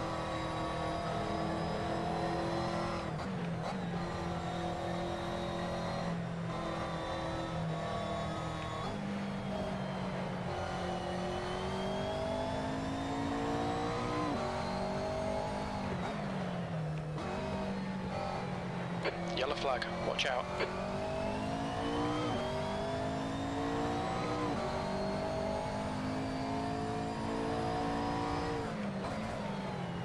See, that's what frustrates me a little bit about these open setup races. I mean, I get the appeal, is that people who know what they're doing can set up their car. The thing is, I don't really, like, I can barely drive. How am I going to be a race engineer? 2 minutes to go, 2 minutes. That lap time was 2:02.51.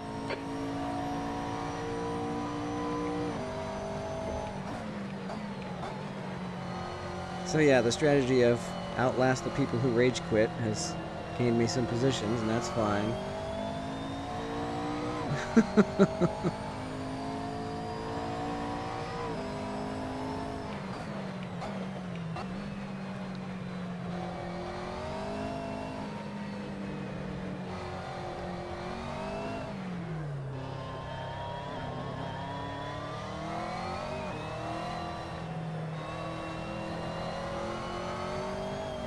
That's a new fastest lap for Silver, 1:57.56. P7.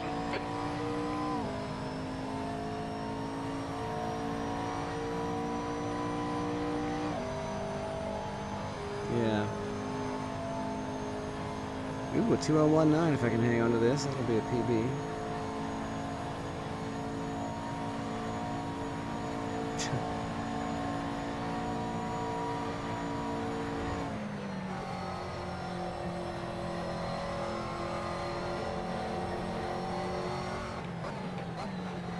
Yeah, I get the sense out of all the cars that I could have picked to be a beginner in GT3, I might have just picked the wrong car.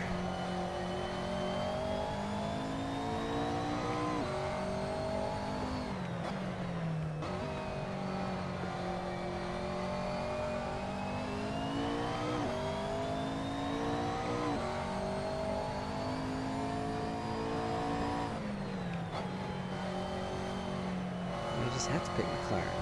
I am a McLaren.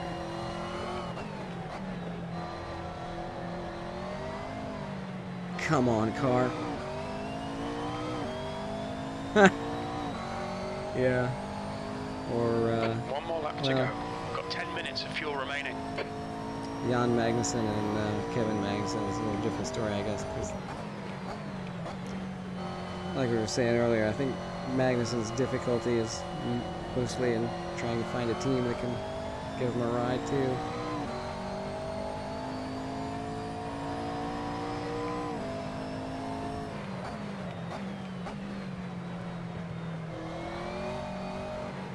It's really funny to see how successful Jan Magnussen has been since he stopped F1 and went to GT cars.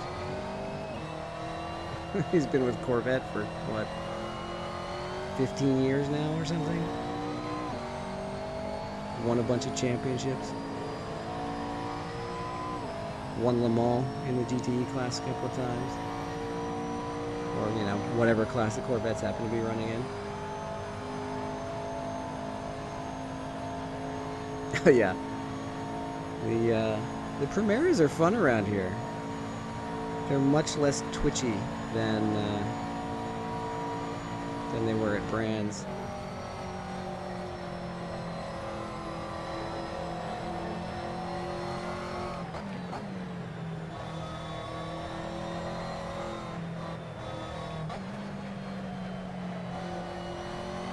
Yellow flag.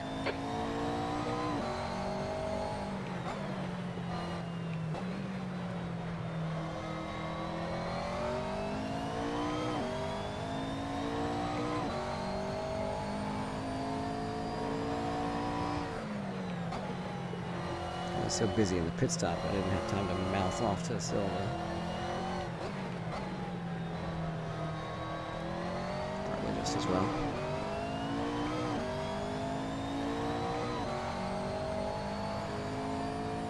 Seventh position. There's the checker Yay. flag.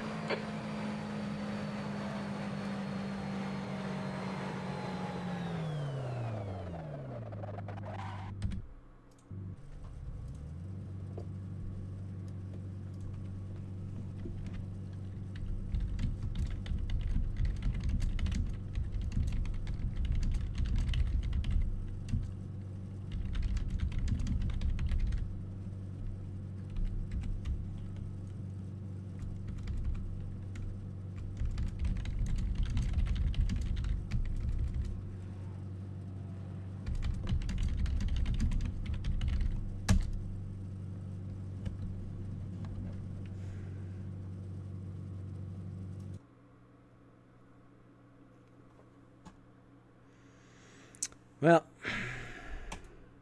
that was something.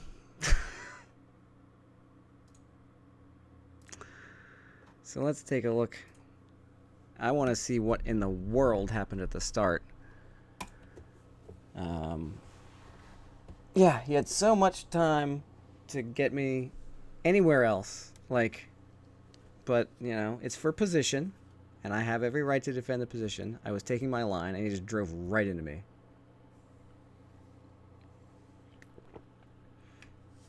Let's not forget, this is the guy who missed the start and then drove into me in T1. Or not even T1. On the front straight. He just drove into me.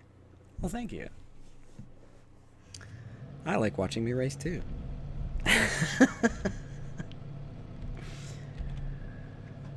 So, let's get into this here. Oh, it's already happened. So here we go.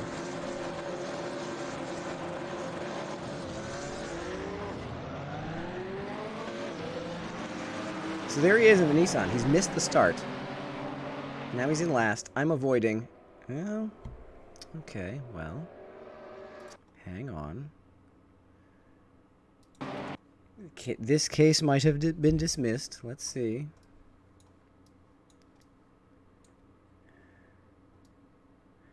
Yeah, I mean, I'm not exactly great. I just figure I'm going to play the game anyway, so I might as well stream it, right? So let's see. I'm avoiding the Lamborghini because I don't know where it's going. That was Stefano, and he got back to third. You know what? He held his line, and I drove into him. Okay, well. All right, well, that solves that. Next. Where is it? All right, here we go.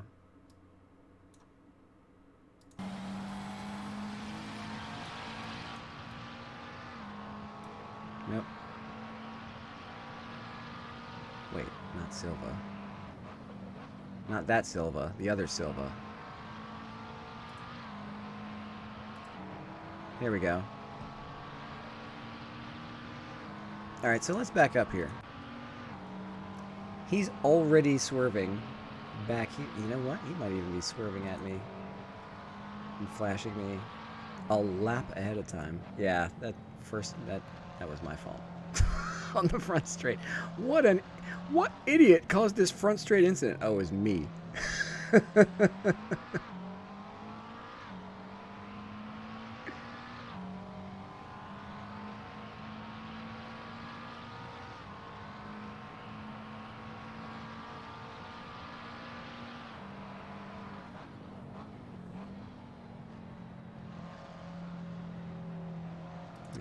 We get up here. He's caught me, right? But, you know, this is for position. He's not lapping me here. This is for position.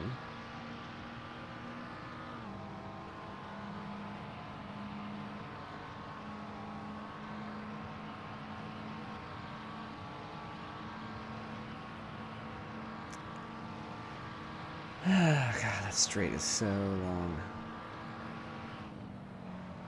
Even watching the ELMS races where the LMP2s are flying down that thing and it still feels long.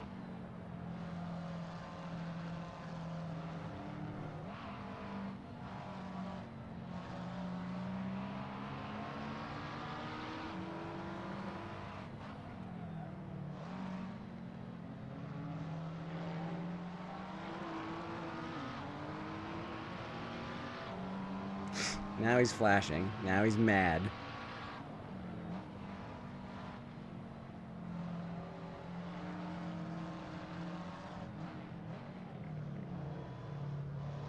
I don't know what he was trying to do there.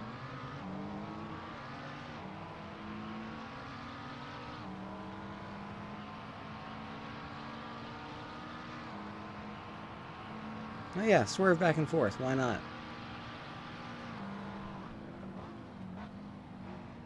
He just drives in. What the? He just drives right in. Look at this guy.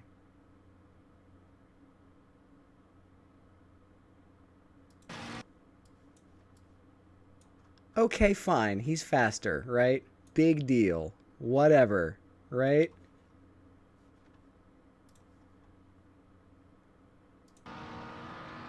I take my line, and he just dives it in.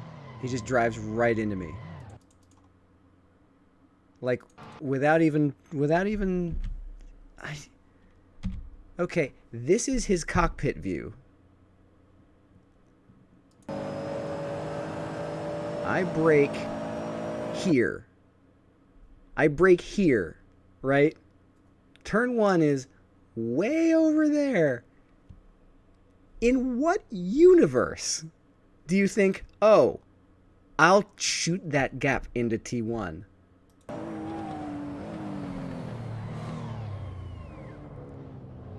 In what universe does that move work? Ever?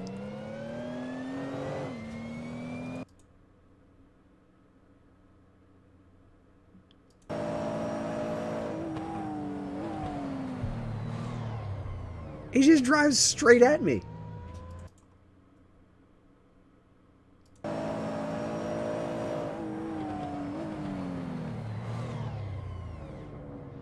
Unbelievable.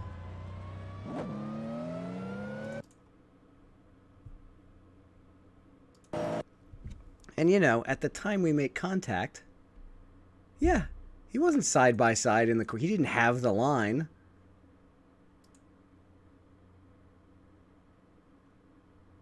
He isn't even on the brakes until... When? When did... Okay, he is on the brakes. His brake lights were just not distinct. He just throws it in. He has absolutely no hope of making that turn.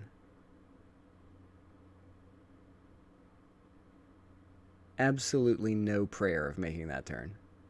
He just drove into me to get me out of the way and then kept going. That was his plan all along. That was his strategy, was to just punt me off.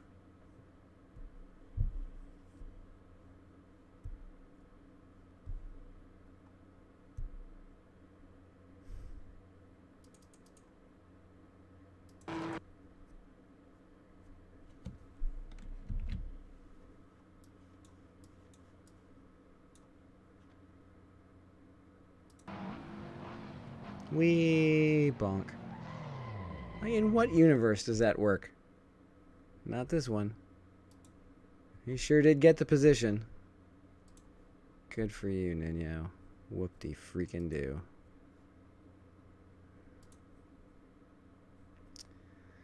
So, how many incident points did that pile on me?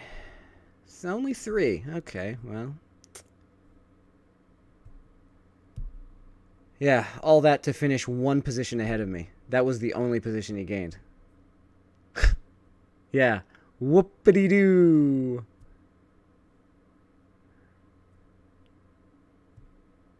Unbelievable. It looks like I finished in points ahead of 3rd, 4th, and 5th. Of course, Stefano had that incident at the very start.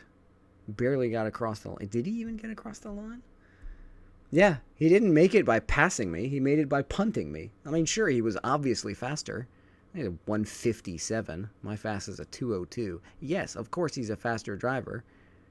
But, you know, if you know you're 5 seconds faster than the guy in front, and you're not going to catch anybody else, maybe wait for a safe place to pass. No. Not this guy. Not Nuno Silva. No, sir. Well, that's that. Huh.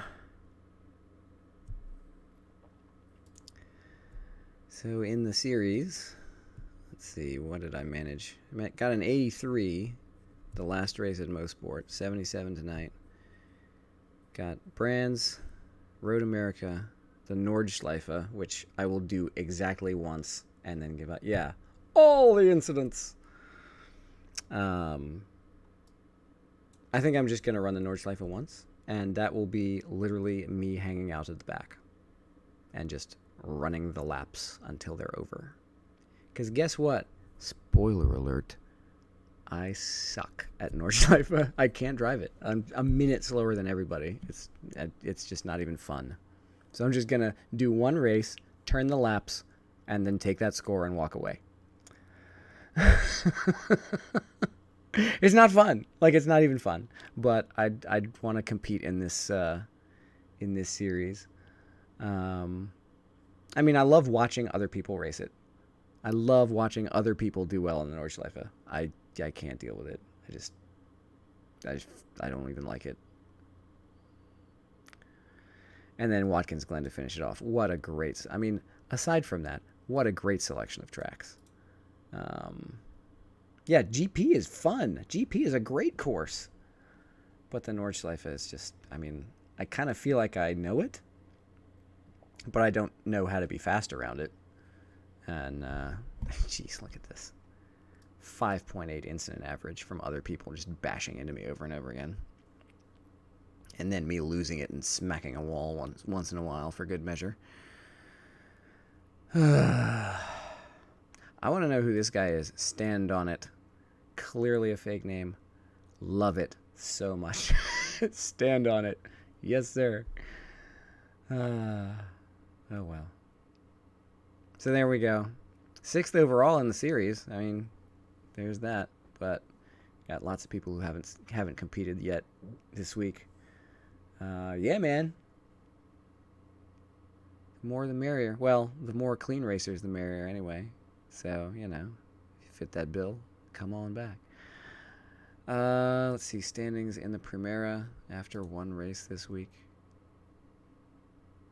Man, who is this dude? I haven't even seen him. Must be racing in a different time zone. Kovalevsky's up there. Javi. Mike Blaze. A lot of familiar names at the top of the list. Where have I fallen to? 55. Well, that's a crap showing anyway. 35th overall. I'll take it. Out of how many? Because this is like the hourly. How many people are in this? 696 already, and it's only week 2. Yeah, I'll take a top 100 out of that.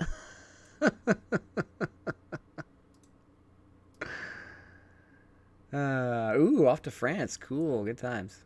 All right. Yep, I'm going to head out too. I got to work tomorrow, and it's, 1:45. And so, anyway, that will do it for tonight. Thanks for everybody for tuning in. It was interesting. I'll give it that. But that'll do me. Probably same time tomorrow, same races tomorrow, same practice in between. Actually, hang on. The Chris Hay race is also this week. I should probably practice for that as well. So I'll probably use the time in between these 2 races to practice for that tomorrow instead. Unless I've got the days wrong and it's actually racing tomorrow. Let me just check. Chris Hayes Discord says